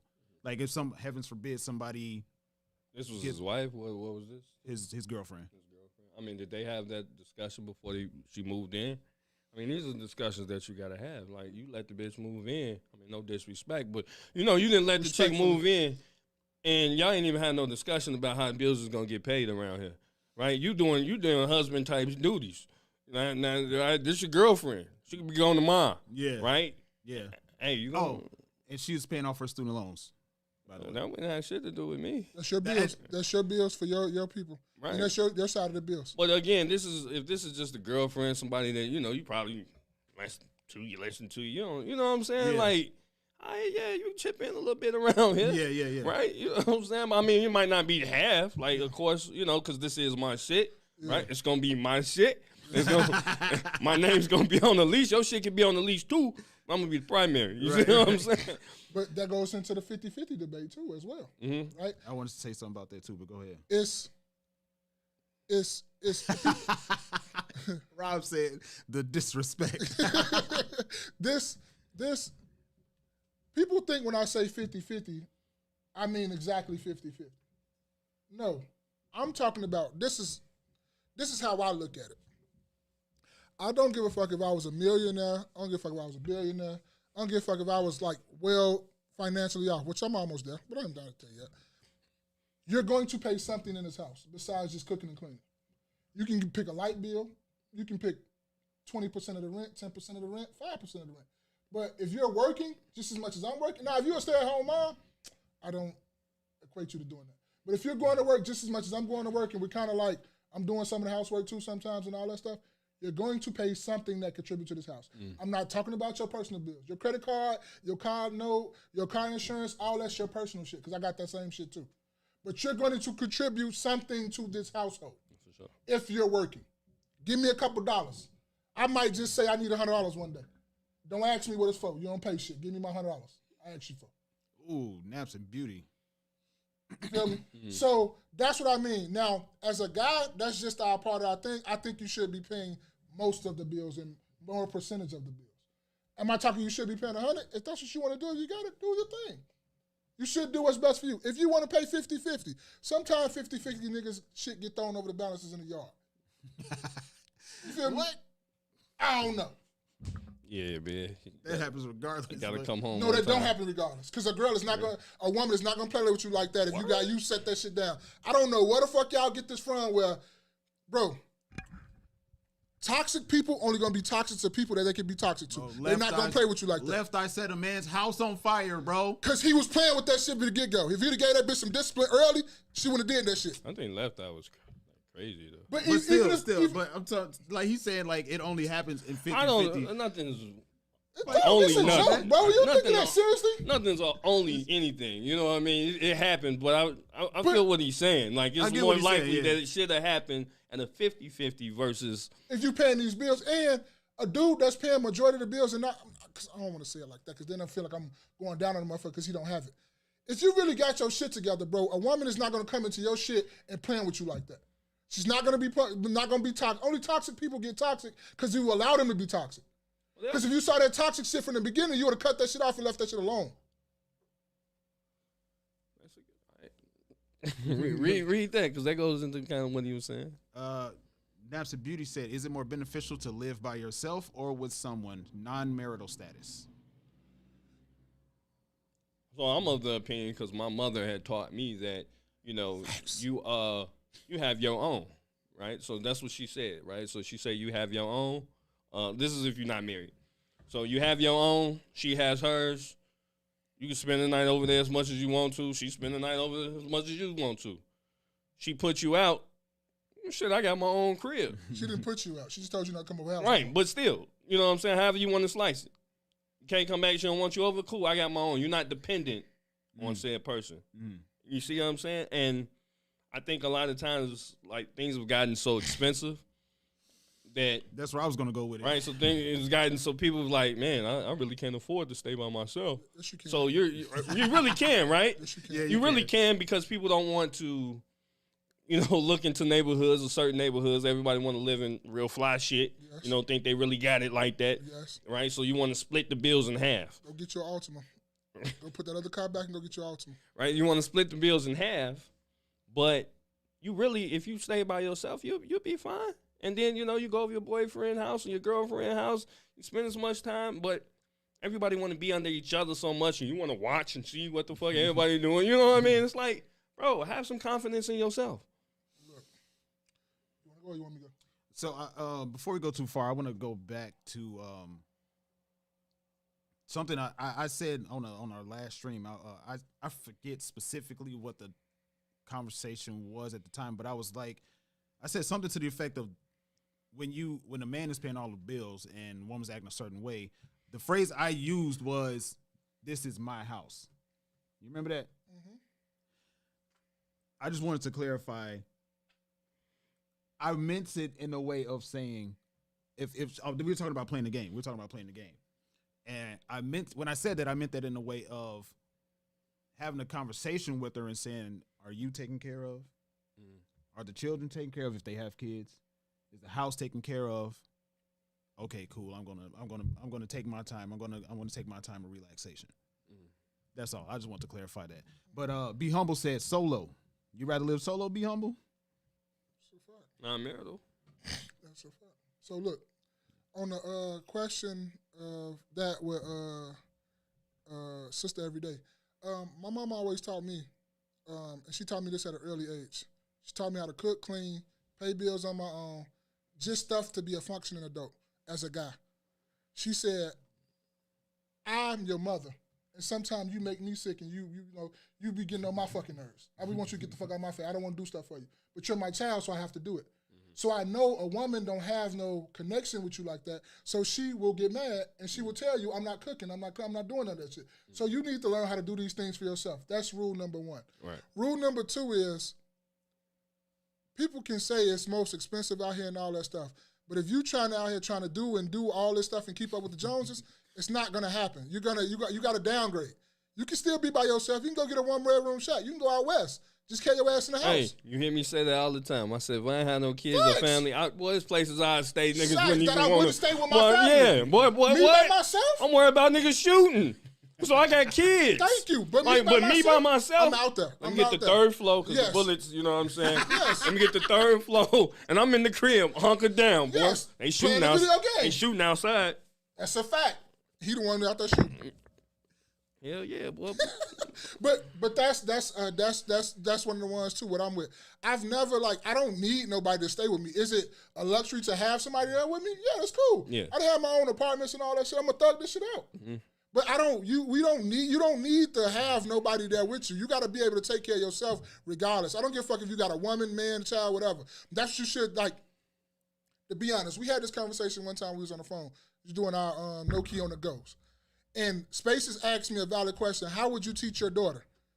First of all, I'm going to teach my daughter to be independent. And I'm not talking about one of these women where I'm not saying all that. But I'm going to teach her how to, if you live by yourself, you need to learn how to take out the garbage. You need to learn how to pay your bills. You need to learn how to move around by yourself. You need to learn how to, you watching your own back, being safe on your own. You need to learn those things as a young lady. But if you got a dude that you giving him your vagina and you fucking him and this is your man, you shouldn't be doing all those things that I just named a minute ago. Mm. He should be doing those things if it's your boyfriend and you're taking him serious. Mm. If he's not, you need to get another one. Go back to being the single person and doing all this stuff by yourself. But if you're with somebody, you shouldn't be doing these things by yourself. That's how I would teach my daughter if I had one. Mm. So you can still move by yourself. You don't need nobody to be paying 50% of no rent. You should be in your means or whatever like that yourself. Or go make some more money. I know I might be hard on people or something like that, but that's just how I grew up before my mother passed. My mother taught me all that shit before she got up out of here and she clocked out. So I look at that same way with everybody. I think look at everybody like that. You should be able to take care of yourself on your own, no matter who you with. Be Humble said, when you're renting, it ain't no one's house. That's a good one, man. Guess I'm responsible, right? Yeah. I'm responsible for the house. Be Humble also said, yes, on a non-marital status, I'm married 14 years. Congratulations, bro. That's a fact, man. That's a good one. I like that. I like to see that one. It's a young black man married like that, 14 years. Oh, y'all know that person? I don't know him. No, I don't know. Be Humble. At least I don't think I do. I didn't know who Rob was apparently. So y'all preaching today. That's Beauty said y'all preaching today. Yeah, preaching today. But that's just facts, though. We got to teach our women how to be women, but when there's men around, how to be women. Not what I just said crazy shit. Yeah. We got to teach our women to be women and to take care of themselves. But when men around, to be a young lady and take a reserved seat back and, let the man do what he's supposed to do, whatever. And if you don't feel safe around and comfortable around that man, you need to get the fuck around him. You shouldn't be around him, period. Yeah. That's a fact. If you don't feel safe around a dude, like you should. You got to go ahead and move around, but you should be able to take care of yourself. Men and women should be able to take care of themselves on their own without no help. Should be independent. All right, that's all I got for that. Oh, y'all want me to name another question? Do you want to? Yeah, hit the question. Go ahead, Mark. Question, man. We're gonna finish these shits. All of them. Shit, with a couple of them. Yeah, a couple of them. Okay, let's see what else. Because we was talking about that. All right. Oh, since we on the relationship things, right? Let's go right here. Where it was. When where the fuck is it? When men say they want their woman to serve, what do they actually mean? What do you mean by that when you say you want? Because I never said I wanted my woman to serve. So I just want to speak in general, though. In general, what do men mean by that when they say they want their woman to serve? Because, when you say you want a woman to serve, that hit a lot of women. They hit nerves real quick. Women to get a fucking attitude. Like, do I like your servant? Do I like your slave or something like that? I've never really heard niggas say that. Like, I just hear it's on a YouTube thing. Right. I always hear on a YouTube. Yeah, so I mean. So I just want to try to dig in deep of what they mean by that. I know you can't answer it. So, Spaces, what you think your woman should serve? Why can't he answer? No, because you always going last. So we put you in the forefront real quick. When it comes to being specific on the definition of serves, yes. And that's it. Listen, I was actually thinking about this, right? Okay. Chat, what you think too? What y'all think, women out there? So I was thinking when the two things, I said this before, the two things that are relatable to that you can bring back to relationship dynamics is how people act in the workplace and the Lion Kingdom. Learn that part from Jay every day because I didn't realize it, but it's true. Okay. So if you can go to your job and let's just say hypothetically your manager is a male and you submit, and I'm using that synonymous in this sense with serve. Your manager can go and tell you whatever it is that your manager needs to do. I'm not saying before I'm clarifying. I'm not saying she needs to be a yes woman. But if you can do whatever your manager tells you to do, why can't you bring that back home? I'm not. Again, I need to specify because somebody's going to take it into a different context. I'm just saying. It's really going along with essentially what I'm saying is following the plan, amplifying your man. I said this also before. I think the best relationships that work are the ones where both people make it their goal to amplify or to make each other's life easier. Mm-hmm. So, I mean, the typical example it used when it comes to servitude is the actual physical act of, let's just say, bringing a plate. So is it so difficult for that to happen? It seems like it, because it sounds like, again, this is a YouTube talk, but I've actually heard this in real life as well.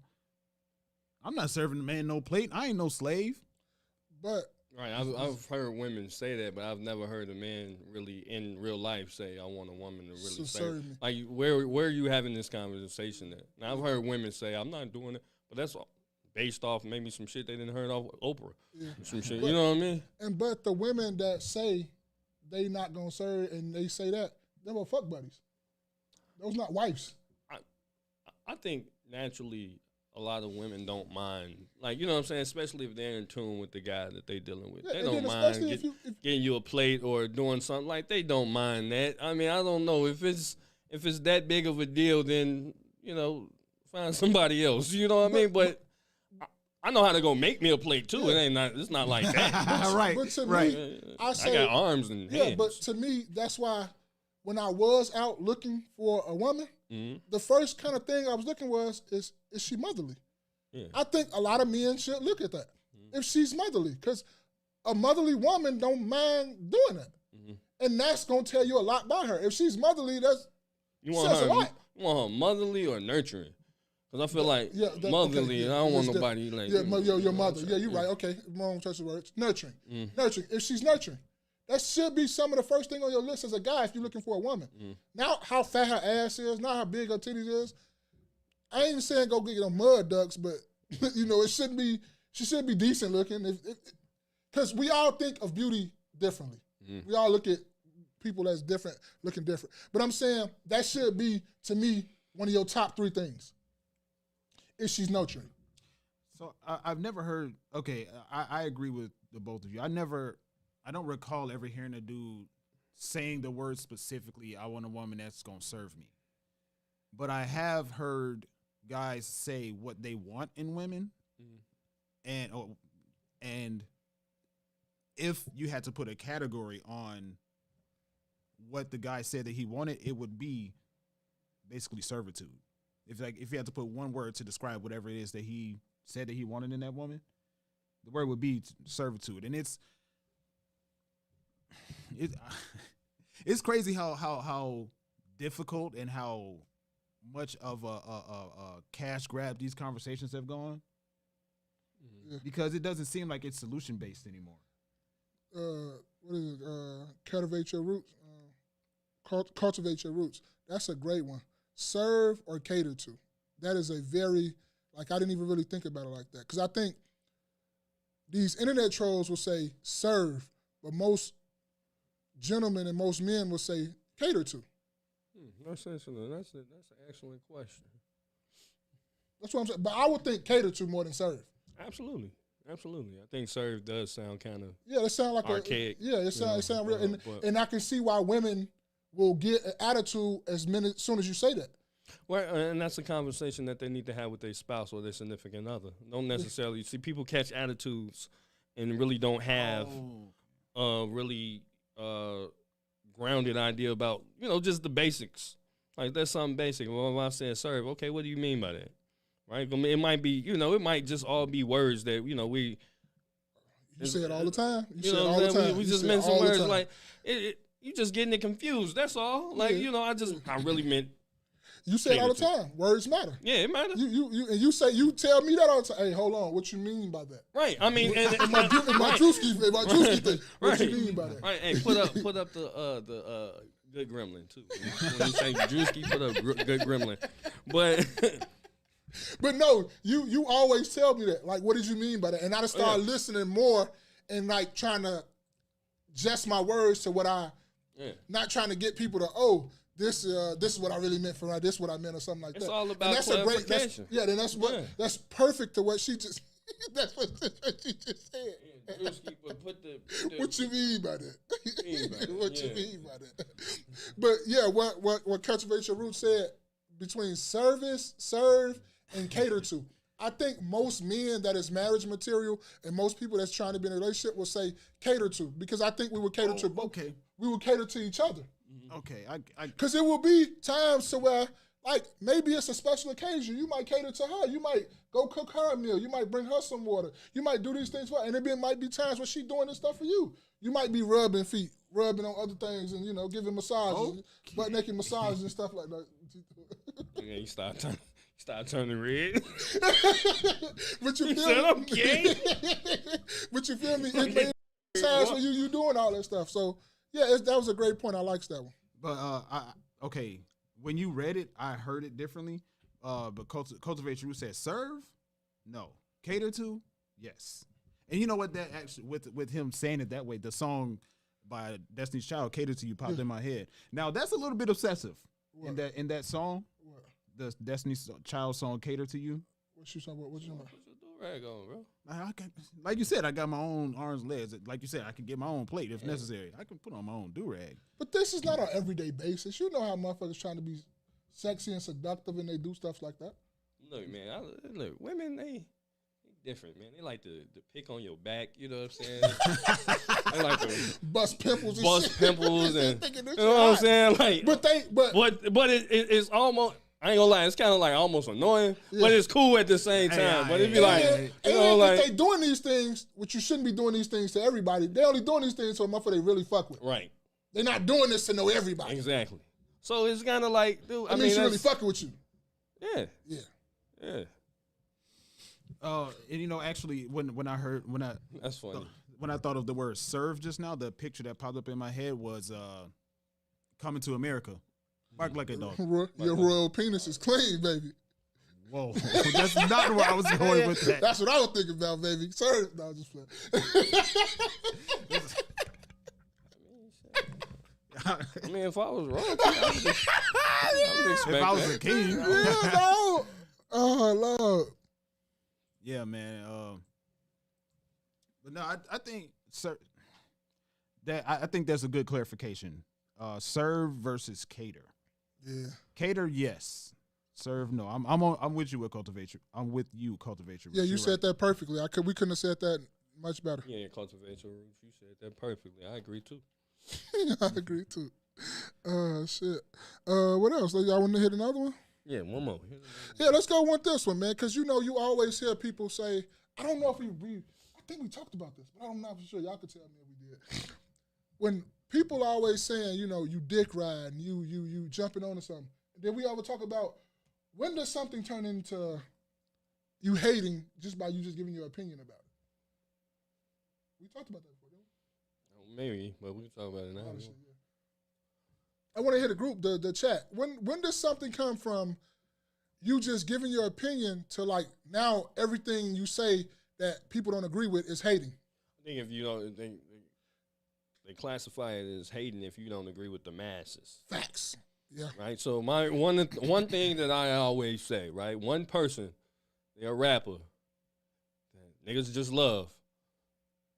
But I'd say that nigga's not no legend. Snoop Dogg. Snoop Dogg. Right? Snoop Dogg got one classic album. Oh, right? get no fuck. Snoop a That's legend. Doggy. See? Snoop a legend. Okay. So in the He hating. He hating. and then it comes back to I'm hating. But outside of his one classic album, what has Snoop Dogg given to the?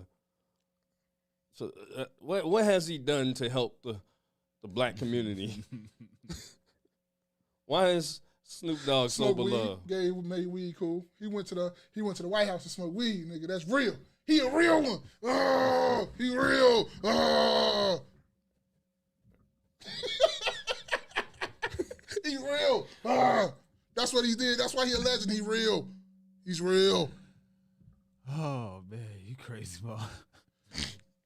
He real. I on that as well. I think. What? Ask the question one more time. When does something turn into hate? And Jay Every Day made a valid point. And what was your response one more time? Because When you don't agree with the masses. okay, right. When you don't agree with the masses, I think it turns to hate when you don't agree with a specific individual. Because people want to think whatever they want to think, and people. If somebody is doing something that they know that they shouldn't be doing, a lot of times they will go and report that situation to people that they know will agree with them and not tell them that they're wrong. Right. That's what the confirmation bias. Confirmation bias, right? Get confirmation bias. And what they will also do is avoid the going to the people that they know will tell them that they're wrong. So that's when it turns to hate. It turns to hate when you disagree with somebody specifically. When you disagree with telling somebody what they need to hear, that's when you're hating. Like, for instance, if somebody's saying that I'm gonna quit my job to become a rapper, I would personally say you probably shouldn't do that. But the next person would, that person in response to me saying that would say, "Why you hating? Why you hating on my dream? Why you hating on me? Why don't you encourage me?" No, I know they might not agree with it. Jerry, they not gonna agree with it. But Charlamagne say this all the time, right? And he says, it's okay for you to become a rapper, but you still got to deal with your reality. So your reality is you still got to pay bills, you still got to live. So you should still be working as you are doing what you're doing on your hobby. Like Jay every day say too. Nigga, that's a hobby right now because it ain't making you no money.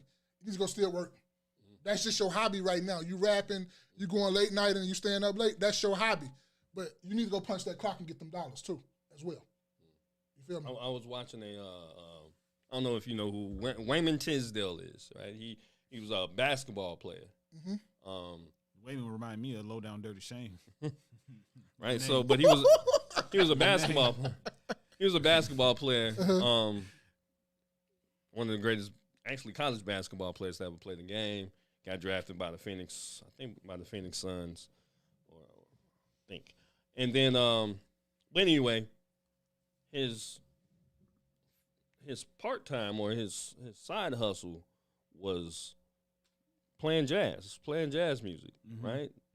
And but he said he had to tell the part-time people because he ended up getting a record deal through whoever, and they wanted him to put out these albums, but he told them, like, man, I got a full-time job in the daytime. Like, he played in the NBA. That was his main thing, right? So, but that's what paid the bills. That's what paid the bills for him. But eventually, one day, he was having health complications, and then he could no longer play basketball. He was able to fall back on that jazz, and still be able to play music. So, yeah, I mean, it's cool that you have something else, to have your hand, but you still got to have that full-time job. You still got to, right, you still got to pay the bills. Things still got to get done. Got kids, got a girl, you got to pay these bills, bro. What Damo say? Read that. D. Brown says it all depends. It all depends because mostly anything you say, people say you're hating, and it could be meaningful and probably keep you out of trouble and out the way. It's a fact. I ain't gonna lie. I struggled reading that just now. Cultivate Your Roots said, too many yes men out here, so when the real one speaks out, it's a problem. That's a fact, too. Put you another one on that, Queen. You got a clues bomb? You have to take Oh, yeah. I forgot about that. Oh, no, it's not the one. We gonna put some sticky notes on that. Yeah, put some sticky notes on there, man. That's what we're gonna do. We gonna put some sticky notes on that, man. Don't worry about it. He's just pressing buttons He at this sure point. is, Go ahead man. and hit them all. Yeah. There you go.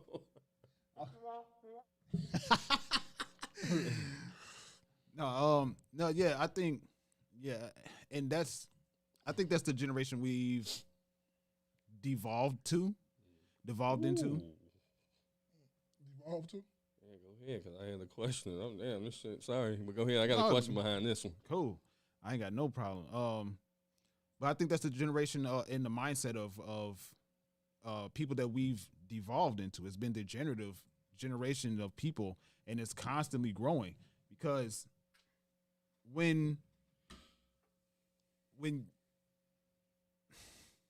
I actually posted this this week.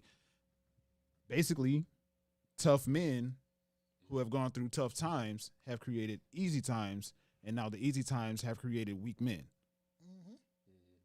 So now when it gets to somebody giving you constructive criticism and you can't delineate it between being constructive criticism or hating on you.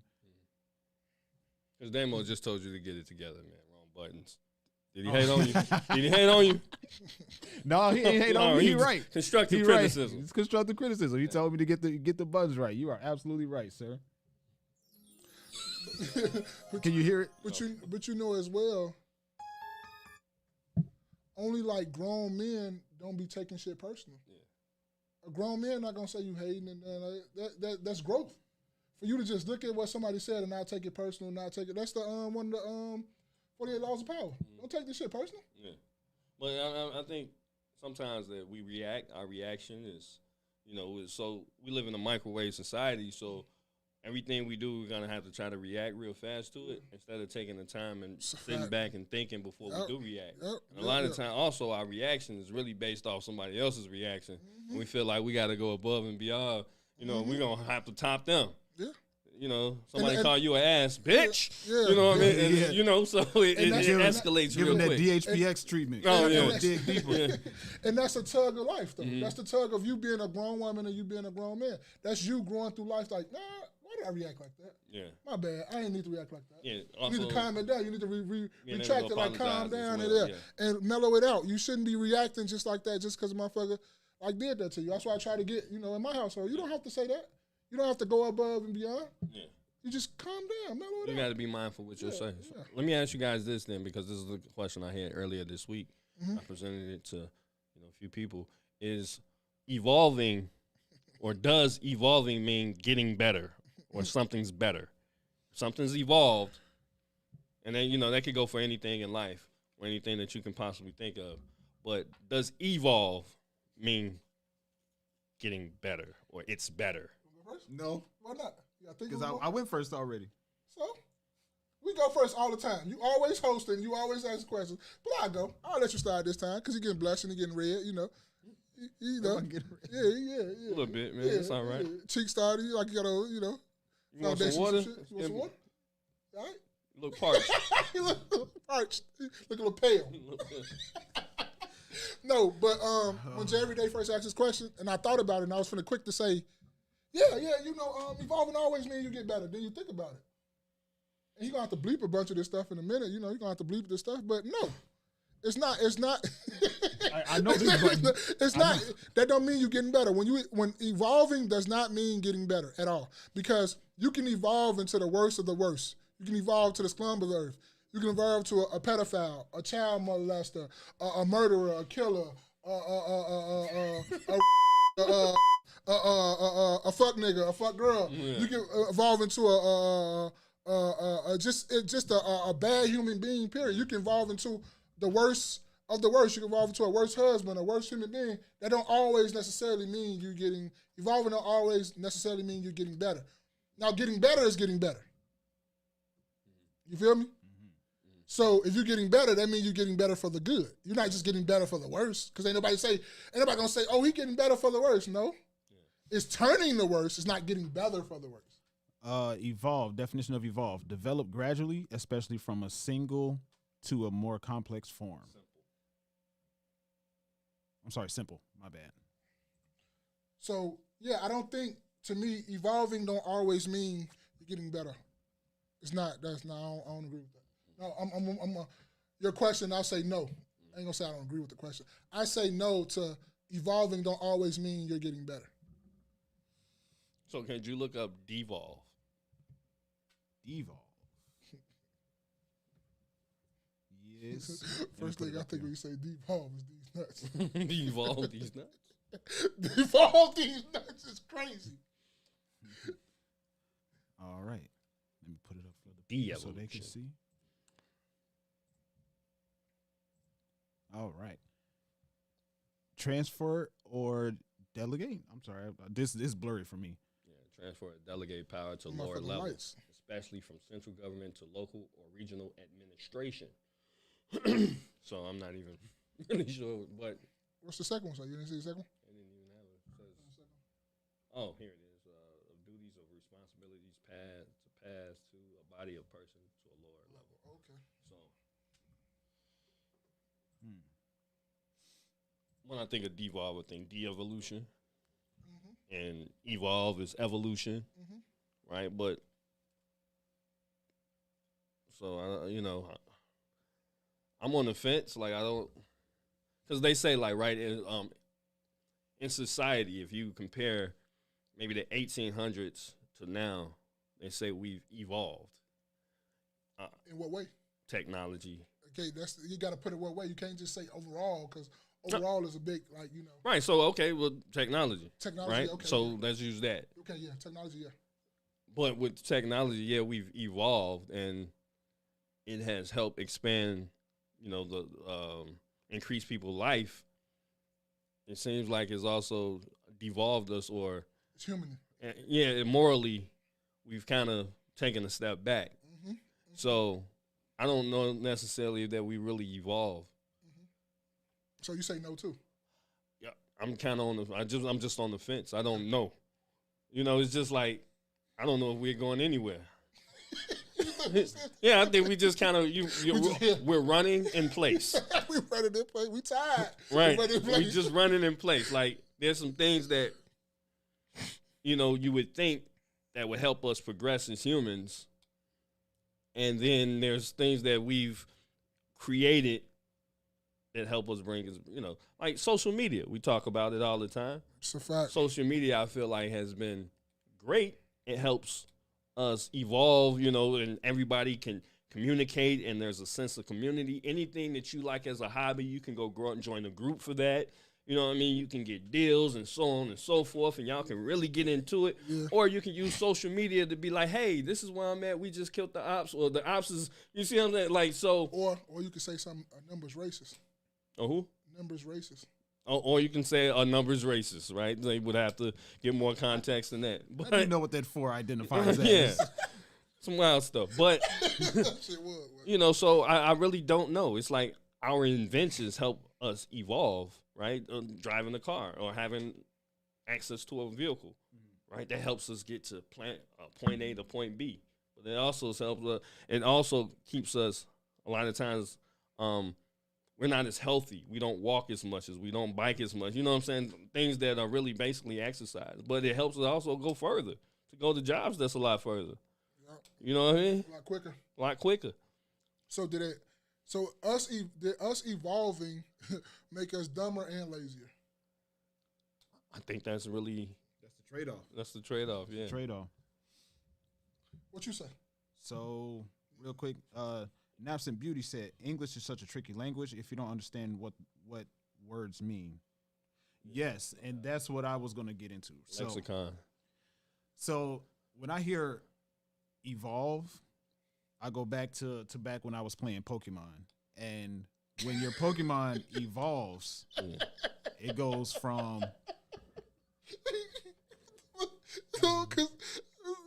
Go. I'm sorry. I apologize because I did not think of that until you just said it. Now I'm thinking about evolving Pokemon.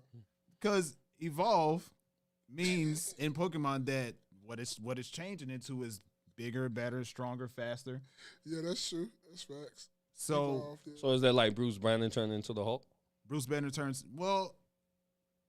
yes, on a much lesser, smaller scale, but yeah.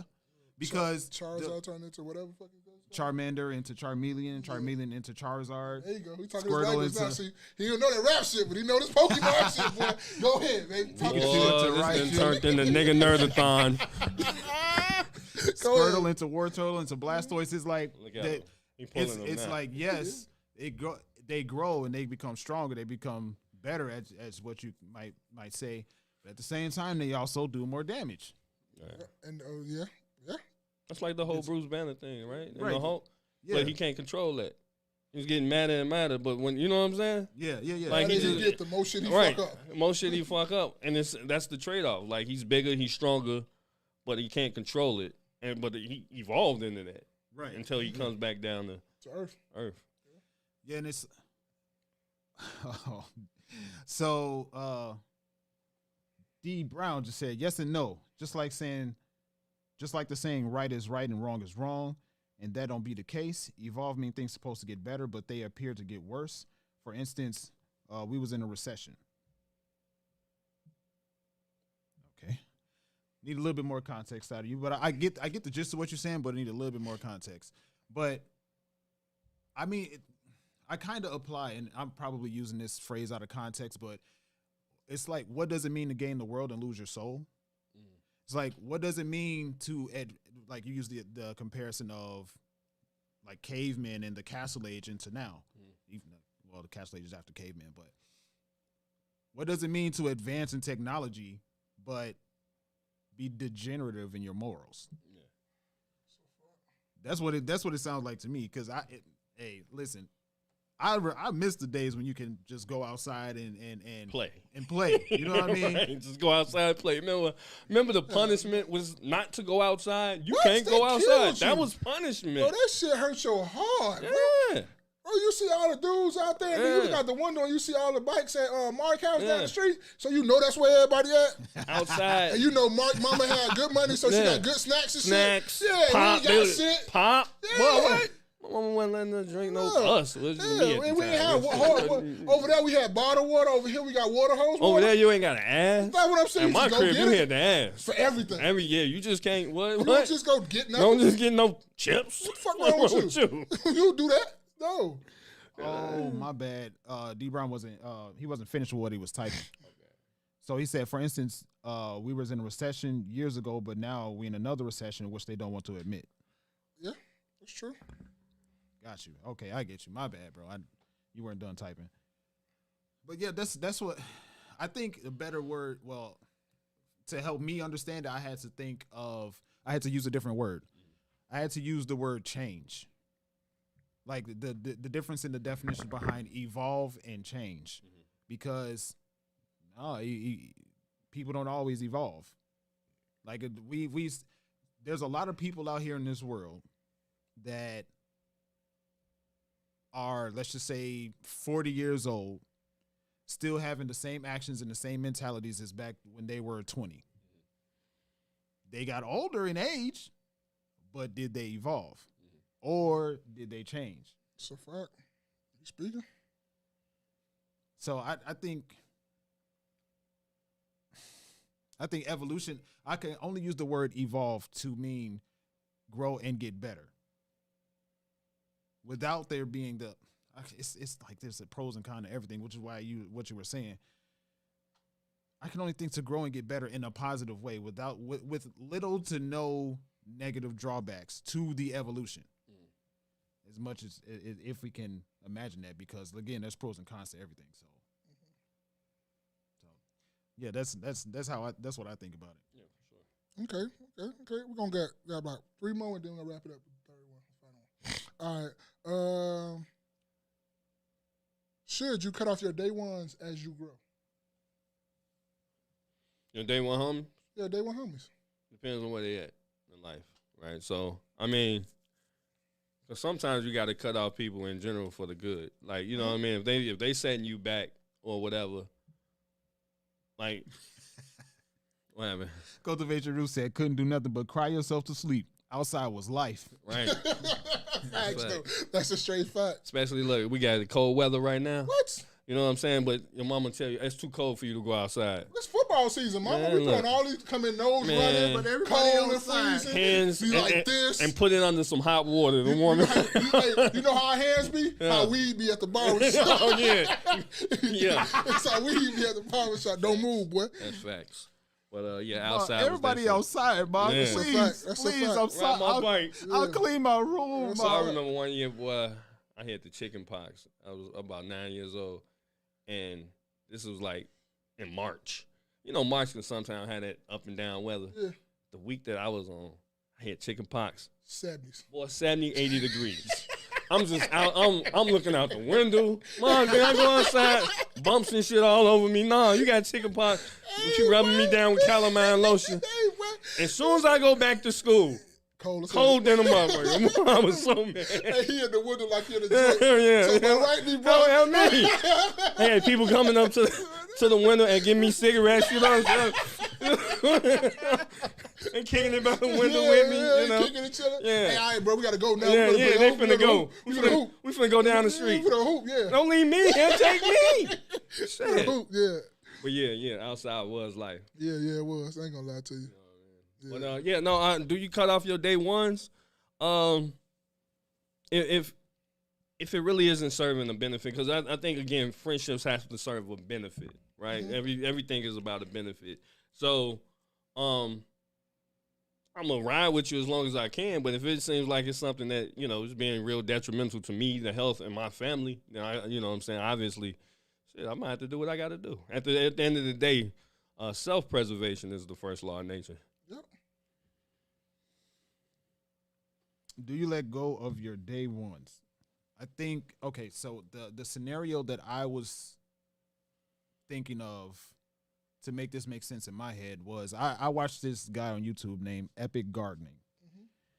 And he's a gardening genius. And even with plants, if you have parts of, if there's parts of a plant that's not growing with the plant, if one part of the plant over here is growing and the other side of the plant isn't growing, it's dying, it's causing decay, you chop that part off. You let it go. I think you let go of anybody who's, okay, let me not say necessarily let go.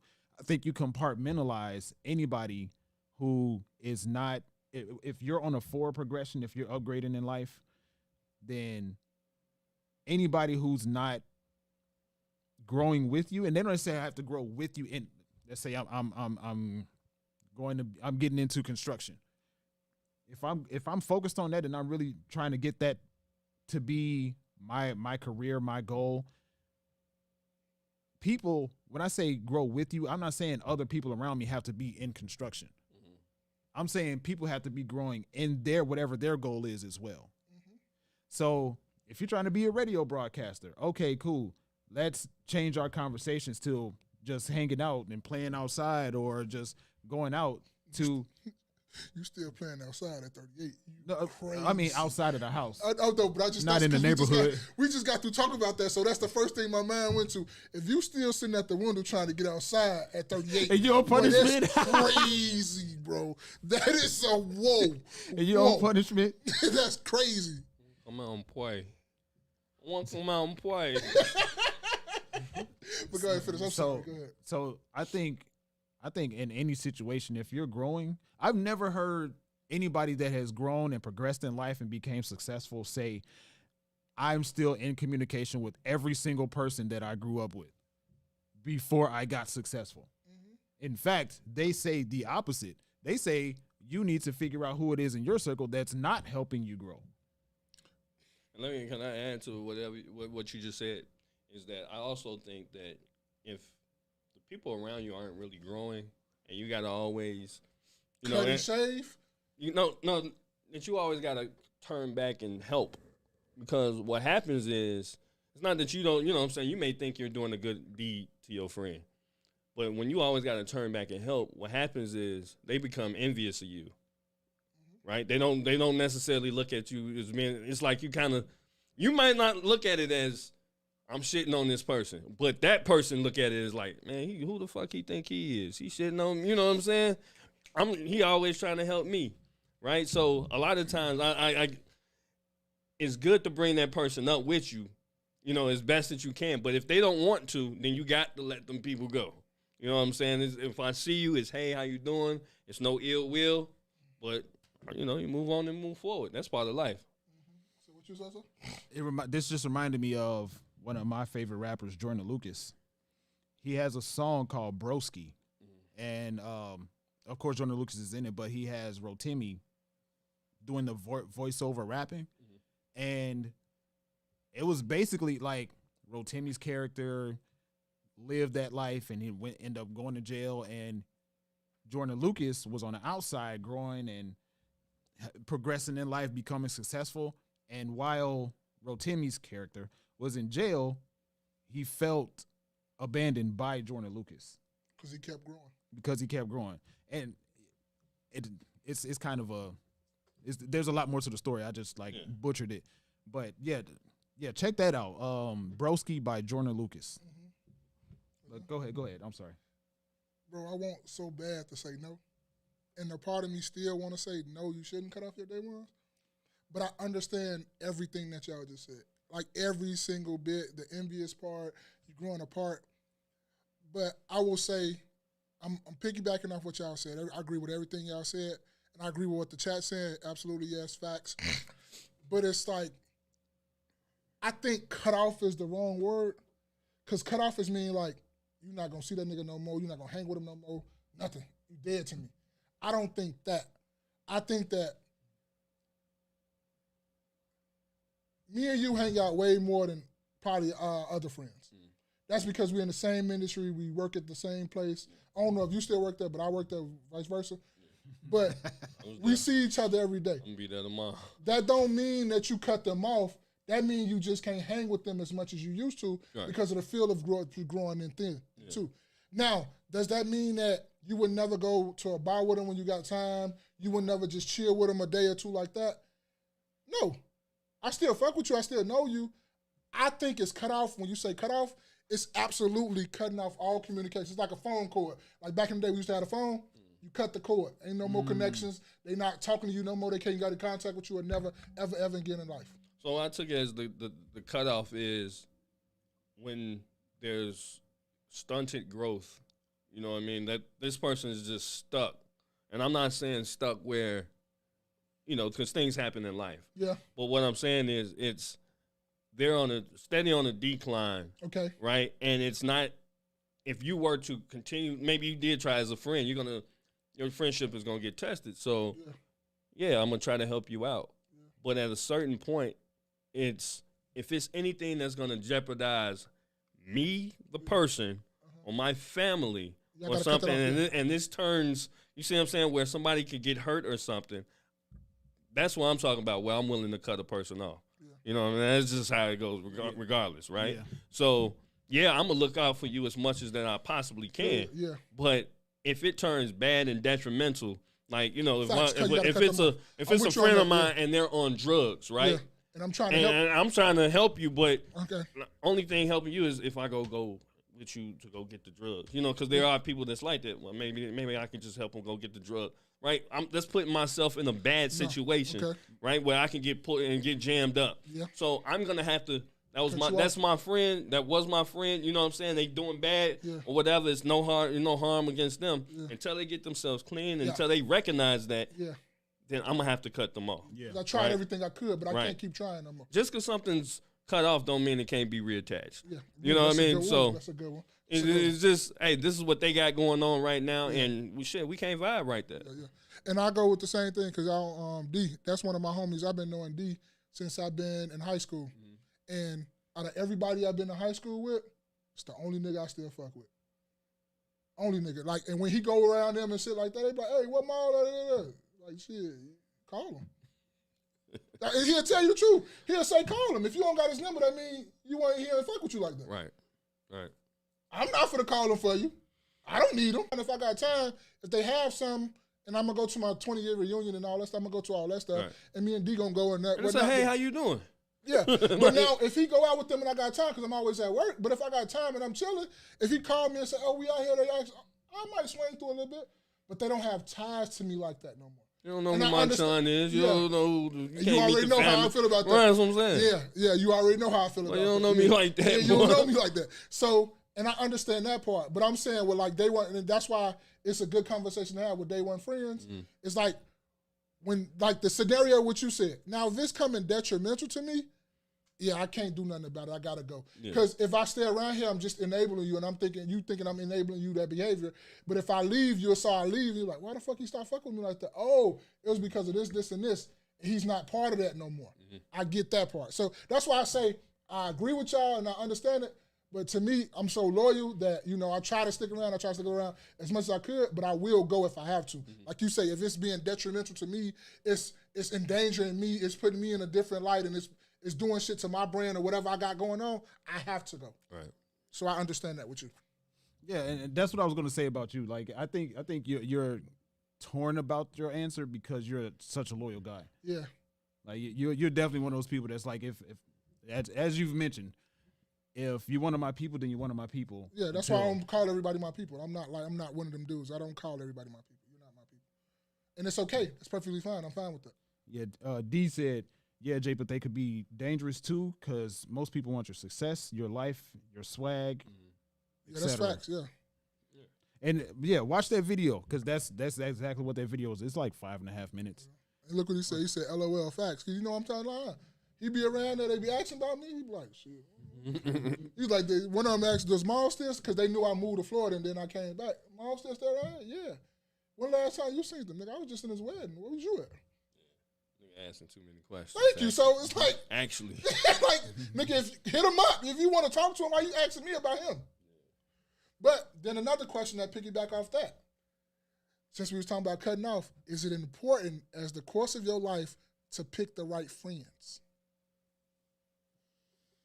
You first on that one. Yeah, take a deep breath. Well, we definitely want. I think that's an ideal way of thinking. Yeah.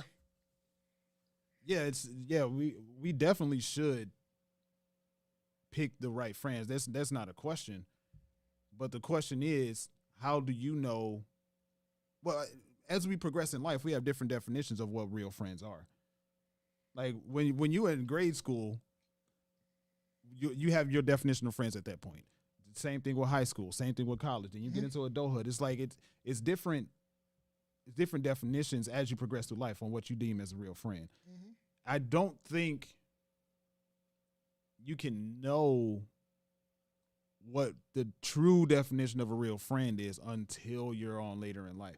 So gotta go through some shit, bro. You gotta, as a part of life, right? You gotta go through stuff. Shit. You gotta meet. You gotta see different people. You gotta see different behaviors, different attitudes. You know, and a lot of people are. You never know people's true intentions. Maybe people are trying to attach themselves to you because they want your success, or they want to be a part of your light. Or let's just say, like you're on a football team. The famous person on the football team, there's always somebody trying to attach themselves to the famous person on the football team because of their light as a person on the football team. Yeah. So you just never know. Like ideally, yes, you should be trying to, as best you can, as best to your knowledge at that point, pick good friends. But true definition, you only really need a few, maybe a handful, if that. Okay. So I had a friend. Still my guy. You know what I'm saying? I ain't seen him in years. You know, anybody know? I told probably a couple motherfuckers the story.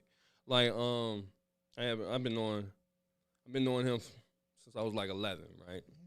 And because when I moved back from story time from Jay every day, and you know, when I moved from Charlotte, North Carolina, I came back to Chicago, and you know, this is one of my first friends back, you know, new school or whatever. Yeah. You know, we bonded like that. We hooped and all that. Bigger guy. You know, he played football. Ended up growing to be, you know, 6'5", big dude, right? 6'5", that's big as hell, bro. Scholarship, whole nine. Yeah. And that was my guy pretty much, you know, through high school. Still like that. He ended up going to, you know, we ended up going to different colleges, but we still was cool, right? Obviously, you go to a different college, you kind of, you know, you end up getting a new group of friends.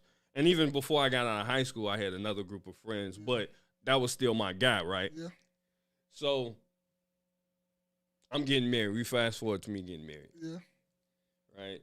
Now, you know, you send out everybody invitations and stuff.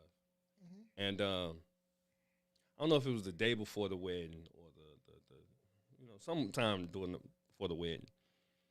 But I had gotten a call from him, and he say, Josh, I ain't gonna make it to the wedding. And his reasoning was that it was his grandfather's retirement party. And you know what I'm saying? I'm on the phone like, okay, this my man for like 16 years. You know what I'm saying? Hurt your feelings, right? Hurt your feelings. It was that and some more people that didn't, you know what I'm saying? Like these family members that didn't make it, like, you know, first cousins. And I'm looking like, damn, you know what I'm saying? Like, because I didn't really have a lot of people within my wedding party. Yeah. So it wasn't like, you know what I'm saying, like that. I had a nice wedding, but I didn't have it where, you know, I had a nice wedding party or anything. I had people that I know that was going to for sure buy themselves a suit. You know what I I'm ain't got no saying? money. Right? Because I ain't got nothing extra to put on, right? I'm 27 at the time. Facts. That's So, exactly how I pick mine. right? So, hey, I know Niggas got a little bit he's gonna be there. Yeah. You know what I mean? So I had my brother and my uncle, right? Real simple. So I'm like, all right, well, damn. You know, I didn't say anything. I just said, okay, cool. You know what I mean? Because my mother told me, whoever's supposed to be there is gonna be We'll there. be there. Right? Yep. That's what she always told me that with anything. And so the following year, right? Because after that, I'm not sure. I maybe talked to him a couple times, like his birthday. His birthday is actually yesterday. You know what I'm saying? I always shoot him a text, happy birthday or whatever. Yeah. But the following year, he ended up getting married. When I tell you, I didn't know he got married. You know what I'm saying? And, you know, I was in transition to different phone numbers and so on and so forth, you know, and moving around different places. But it was like, man, I was trying to get into, you know, trying to get in contact with you. Bro, my mama been in the same spot for like... What you mean by that? What you mean? At that time, my mama been over here for 15 years, bro. Like, you could have slid you know what I'm saying? Something in the mailbox or something. Facebook popping at this time. I was waiting to say that. Like Instagram, whatever. I'm like, the audacity of this nigga. You know what I'm saying? And so, yeah, it really lets you know, maybe, and I'm not sure what I did, which I don't think I did anything, but it's like, damn, like, thought you was my homie for I real. thought you was my homie for real. Like, you know what I'm saying? And so from now on, it was just like, but I will shoot him. You know, if, like he said, if I'm thinking about you, I'm going to shoot you a text or something. Right, yeah. You know what I'm saying? Happy birthday, belated birthday, so. But yeah, that was something I felt like, damn, that was pretty hurtful. Yeah, like you think, It's so crazy that you have that story because I have something like a similar story. Yeah. So back in high school, I knew one particular guy in high school, and he knew me before I knew him. Like apparently we rode the same bus and we lived the same neighborhood. So he knew of you. He knew of me, right? Yeah. It was a couple years where we were riding on the same bus, and I never saw him get on the bus apparently, but he saw me every day. And he knew my cousin because my cousin lived with us at the time, and he knew their names and all that stuff. Fast forward, we go to the same community college. We hang out like every week, and there was another guy that we met in college, but we hang out at least once every week, and we go to the same college, so we see each other every single day. And bro, this was going on for years. We were kicking it for years. Then he moves to another state, which naturally that's going to happen. Like you're not going to be able to keep in contact in the same way, right? Mm-hmm. Fast forward years after he moved. I don't know how many times I done tried to talk to this dude. Mm-hmm. Just say, what's up? Borderline nothing. Mm-hmm. I just seen, this happened on multiple occasions, but it just happened recently where he had people that he apparently care more about, which whatever, come out to where he lives, and they have like this whole little traditional thing that they got going on. Mm-hmm. Like, bro, we just kicked it like for like 10 years straight. Right. He ain't fuck with you like that. I guess not, right? No. I guess not. So I'm like, man, it is what it is. I mean, I see you got a good life. He was married. I didn't know he got divorced. Yeah. And then he on to somebody new. I didn't know that. I had to find out through social media, bro. You got my number. Like, it is what it is. You know what I mean? It's sometimes there isn't something that has to happen to separate people. Sometimes life literally takes people in different directions. Yeah. So it is, it is what it is. Yeah. I'm not really tripping on it. Yeah. I'm gonna just piggyback off a little bit what you said, and then I'm gonna go on my answer. It's no excuse though. Even because you gonna hear in both. I'm gonna tell you some story. I'm gonna say something about D Brown who's in the chat now because I got a million stories about it. Talking greasy, boy. He say, hope you don't hoop like you play Uno. Hey, boy, I know he talking about me. I ain't want to read that. I want to let that shit go. I ain't want to repeat that for artists. See, that's that friendship you niggas got playing Uno. He was there. He know that was bullshit. Y'all gotta be that. I got the pill in the car right now. We can hoop. No, Hey, Mo, it's know not a little bit? Do you know the hoop? That's cool. I do too. Hey, Rob, let this nigga know I know how to hoop, man. You were still in the chat, man. So, right, I always say, you don't pick your friends pick you. I ain't picked to be friends with Jay every day. Jay every day pick friends to be me. Jay every day ain't picked me to be his friend. I picked him to be my friend. Same with you. If somebody wants to be your friend and somebody wants to fuck with you, it's not going to happen by you forcing it or you trying to. It's going to weed out itself. Key thing, I'm going to tell y'all a couple stories. This dude right here, prom. Me and D we was cool because we was like in the same class. We wasn't in the same division. But we was always cool. We was decent. We was social. But we hung out for senior prom. My car got towed because I was out one night. D fucking getting him some pussy. Dead ass. No kids, like, true story. If he's still in the thing, he don't say facts. My car get towed. I call him. He hit the other dude like, hey, we got to go get mauled, man. His car got towed. He in mid-stride? Yeah, he hit me up. He said, hey, he in one room, another dude in another room. We got to go get mauled. His car got towed. He left what he had there, came and scooped me when he got my car. Came back to some pussy. Yeah. That's what's happening, man. And since then on, we've been straight tight like that ever since. Yeah. He called me any time of the night like, nigga, I'm at work. You already know I'm coming, though, after I get through at work. I'm coming. Let me get this roll We've off. been tight like that ever since. Let me get this off real quick. Hey, I be there. Hey, I gotta get hurry this. Up, yeah. Hurry up. Hurry up. Speed it up. Yeah. So that's what I mean by it stands. I moved to Florida after my whatchamacallit. Yeah.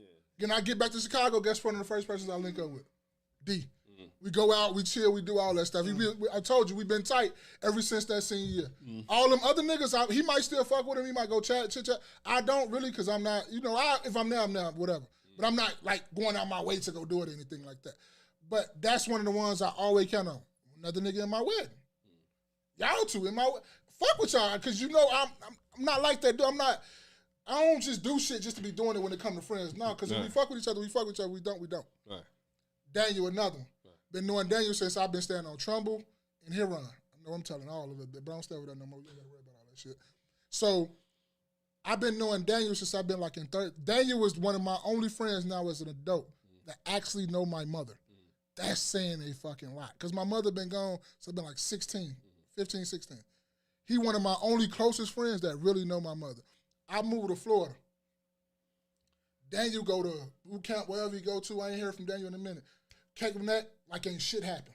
Start telling each other what all been going on. Yeah. Man, when you want me to come to Miami with me, he come. Fly, stay in the same crib I'm staying with my brother. All my family know Daniel. They know Damo too. Most of my family know Damo too because they went to, with him. Come back here like ain't shit happen. All this. So that's, to overall sum the stories, it's not important that you pick your friends. Your friends is just going to last the test of time. It don't matter if you move to West Bumblefucks, you move to across overseas, y'all going to find a Nate and the universe going to reconnect y'all back together. It's going to be like ain't shit happen. And those are straight facts. I lived it like that. Yeah. So you ain't got to sit up here and say, oh, I'm picking my right friends. I'm picking this right now. No, don't force no friendships to be with nobody. It's going to happen regardless. If y'all going to meant to be friends, y'all going to be friends regardless. You ain't got to, like I was sitting here listening to his story.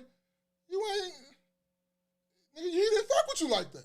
And you just go at it, same thing with you and your homie. He ain't fuck with you like you thought he fuck with him. Hell no. The shit happens like it happens like it's supposed to happen. You, motherfucker will show their hand. They can hide it all they want to. Like, motherfucker, like you say, Neil, motherfucker can only bluff so much. Motherfucker, real hand's gonna show. Yeah. So that's why I say, is it, take a real, important to pick your friends? Nah, not really. Yeah. It's gonna happen regardless. Motherfucker gonna come, whatever. You feel me? Last question. We're gonna end on some funny shit. We're gonna get some good stories, and it's the final thing right here, right? What is the chat too? Your childhood trauma, like one of your childhood traumas that your mama did to you or whatever like that. Your childhood trauma. I know exactly. that your mama did or whatever. I got this off a podcast. I was just rolling through. And it was like, what are one of your childhood trauma, one of your childhood things that still give you trauma to this day when you think about it? So, I know what you're talking about. Bet you don't do that. So anybody who know me, I probably told this story on the podcast before, right? This is when my mother was pregnant with my sister. It was in the chat. And I was coming home from school. I don't know. Could have been around January because my she was born in March. Cold outside. It's getting kind of dark. Yeah. So my mom come to the door. This is when we were staying with my aunt over on 2805. And she come to the door, and I'm coming to the house. I could have been maybe in 6th or 7th grade. I think 6th. And she opens the door. I come in. So now I got to take off my shoes. Yeah. Right? So I know Mama. So I go to take off my shoes and think about my mom. She say, never leave the house with holy socks and holy underwear, yep. Right? That's a fact. That's a black Because you never know. That's a black mom. Whatever. You might have to go to the hospital. Facts. I don't think. That's on. Why they don't think you don't go to the Right. hospital? That's a fact, though. So she don't want people to think I don't take care of you. Something that she said. Yeah. Whatever. So I might have had like a little hole in my sock. I mean, I don't know. That's kind of not That's little. not a little. But I had a hole. It's a Right. big chunk fit out of it. Yeah. So we just do a little hole, bro. Whatever. Big You know what I'm saying? I yeah. had a hole in my sock, right? Yeah, About yeah. that big. And you know how you try to bunch your sock under your toe? Like, you know what I'm saying? And so I took my shoe and tried to slide it under. Well, my mama looked. She said, oh, boy, you done graduated. Graduate what? I say, graduated from what? What I get? I get a prize? I say, graduation, I'm in 6th grade. That ain't until I turned 8th grade. She said, no, you done graduated from the belt to the extension cord.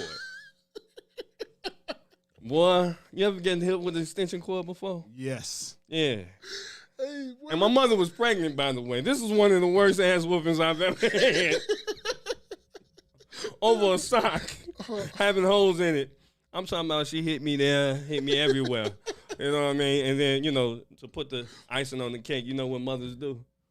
My mother said, I love you. now come give me a hug. Well, that's torture. That's the most trouble shit I ever heard in my life. But guess what? What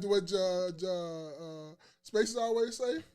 Hard times make good men. Yeah. And your mama hard a hard ass woman Hey. made a good man. Guess what? Right now to the day, I don't wear no holy socks or no holy drawers. So you know what? There it is. It worked. Did it work? Yeah, it does work. It worked. Got to beat your kid's ass, and they got to graduate from the belt to the cord. Hey, you got one? Go ahead. I don't know if I want to tell my brother what or bad, but I'm probably tell my brother. My brother was funnier. I don't know. I don't really have a traumatic one. It's something that happened. That, I can tell you one know what right I'm now saying, that you that say it, but I'm not smoking. Basement. Oh, okay. I know more about you than you know about you. Okay, I couldn't think of it. I Oh, my couldn't think of God. it. And NASA Beauty said, "Hey, yo." she know. Tell my mama. She probably watching it right now. Oh. Hey, Deja, that's my sister. Said, made me go to school during finals. Full fever, chills, runny nose, everything. Had, I think I had a chem final and something else. I guess she didn't believe me, but God, she got whatever I had.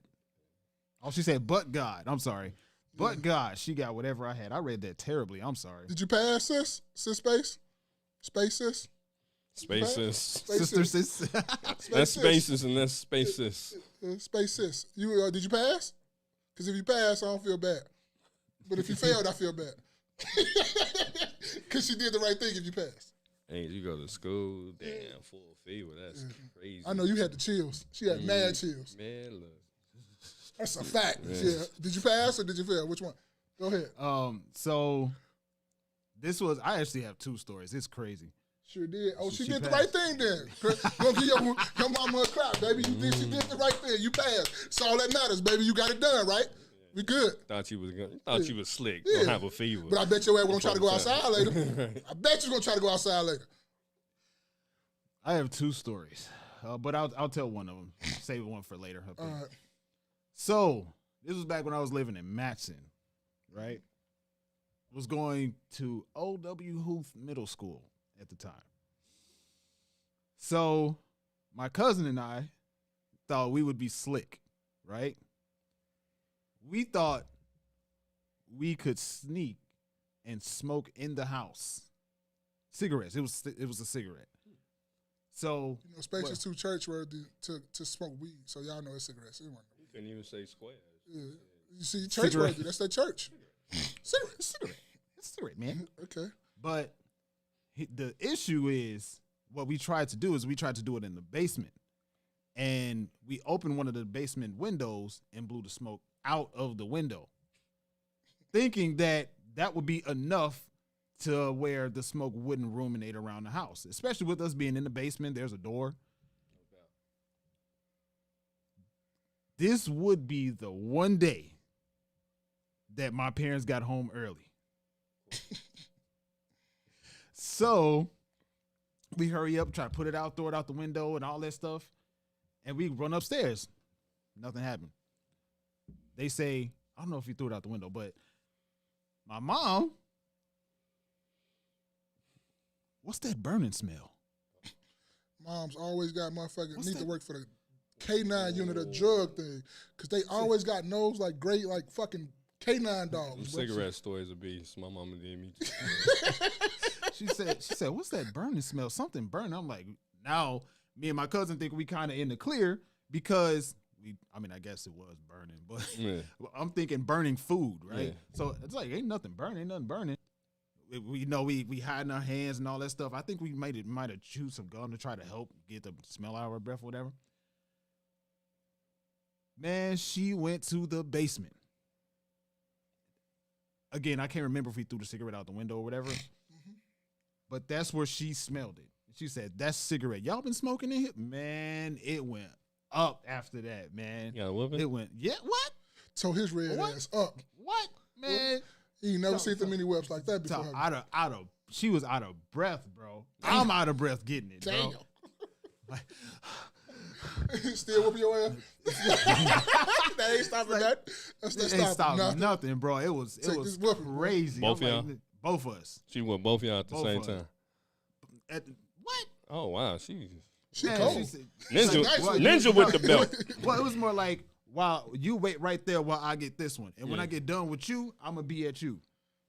Did your mama whoop you with the? My mama used to talk to me when I was getting whooping. Didn't I? Yes, tell one you word to per sit hit. your motherfucking ass down. One word per hit. What I say? Sister Space got a great point. Read that. It's a said- great point. It's a great point. That's a great point. That's a great point. She said she didn't traumatize y'all. Y'all did it to yourselves. That's a great point. You should have been smoking. I ain't to your cigarette story. I remember I could have been like 7. My mom used to smoke cigarettes. She hadn't smoked in years now, but I was like 7, and I tried the little window situation, right? So she had the cigarettes by the window, and she walked somewhere. So I took a puff because I was, a kid. You see the puff, it looked kind of cool. Yeah. So I took a puff of the cigarette, blew it out the window. Oh, and I put it down, right? So my mom, she come back in there. I guess I left the cigarette wet, right? No, my lips ain't this wet. right. So she say, "Hey, Josh, you been smoking my cigarette?" Calm as hell, then. Yeah, you been smoking my cigarette? Calm little motherfucker. No. Come here. She ain't saying let me smell your breath.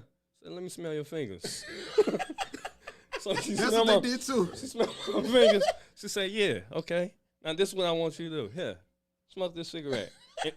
And inhale it this time. Yes. Yeah. Oh my goodness. I must have inhaled it. Boy, that was the reddest. I'm crying. You know what I'm saying? Bro, I don't think I ever touched another square until I was like a good teenager. And even then, I ain't want to smoke that shit no more. Have you ever touched square since? Huh? Have you ever touched cigarette since?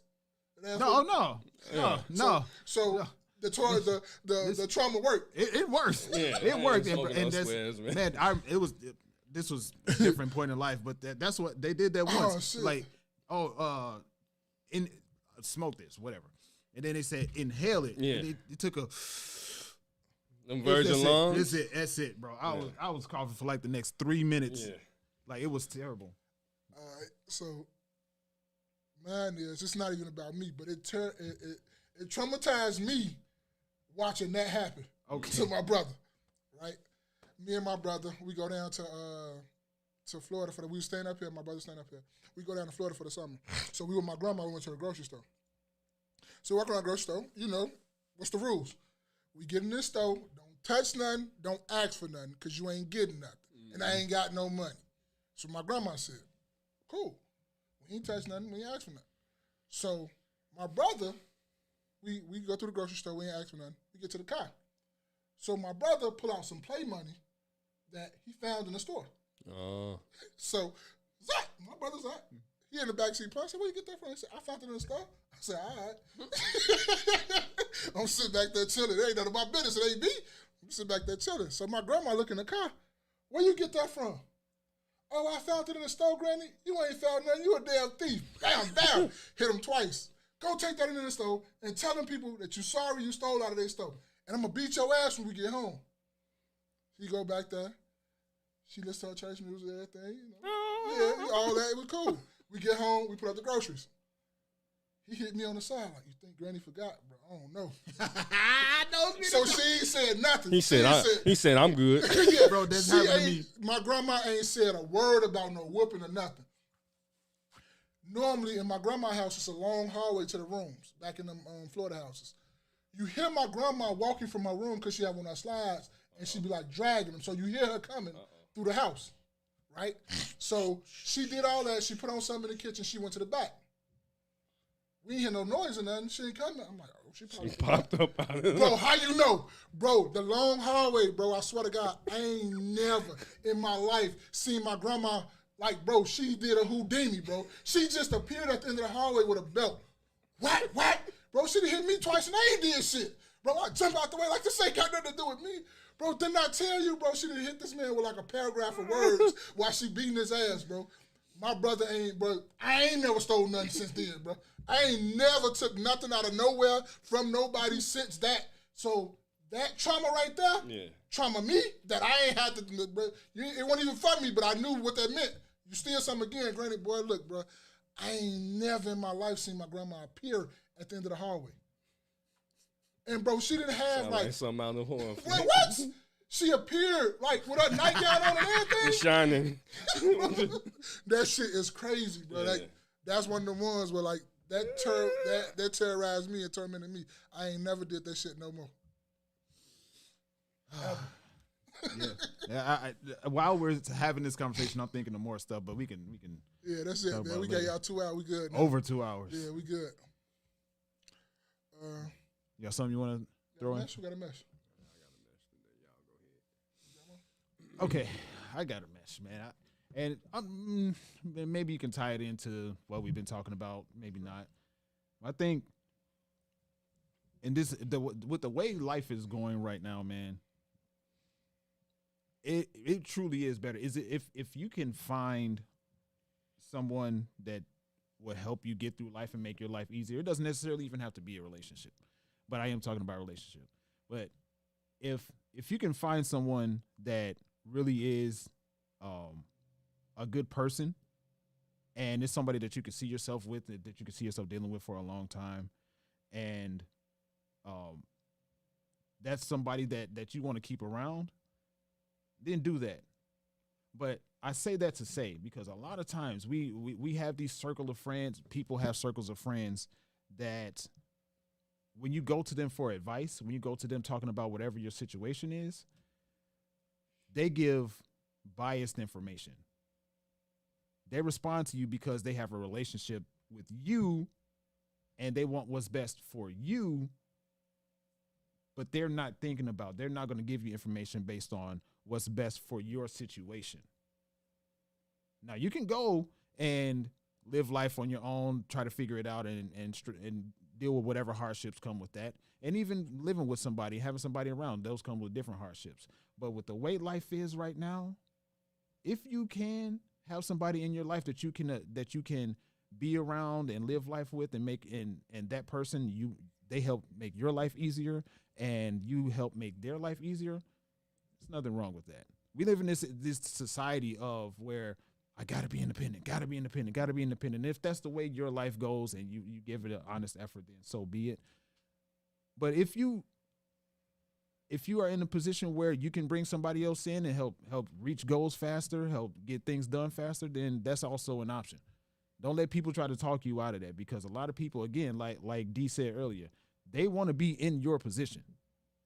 They want to have what you have, or want to have what you can have, or their situation and their situations are bad. Their life is bad, and misery loves company. Go check out the No Absolutes podcast with Will Hill. This has been another edition of the KNoWKi podcast. Wear your crown, build your legacy, kings. I'm standing on business. It's your man Spaces. Hey boy, Spaces message be like altar calling. I'm trying to tell you, man. Come on up and come see us. You know what I'm saying? Come give your money to the tabernacle. You know what I mean? I'm Jay every day. Hey man, your mama beating your ass when you was a kid, that's trauma, but they shit kept you out of motherfucking trouble. It's your boy Maul, meeting the journey.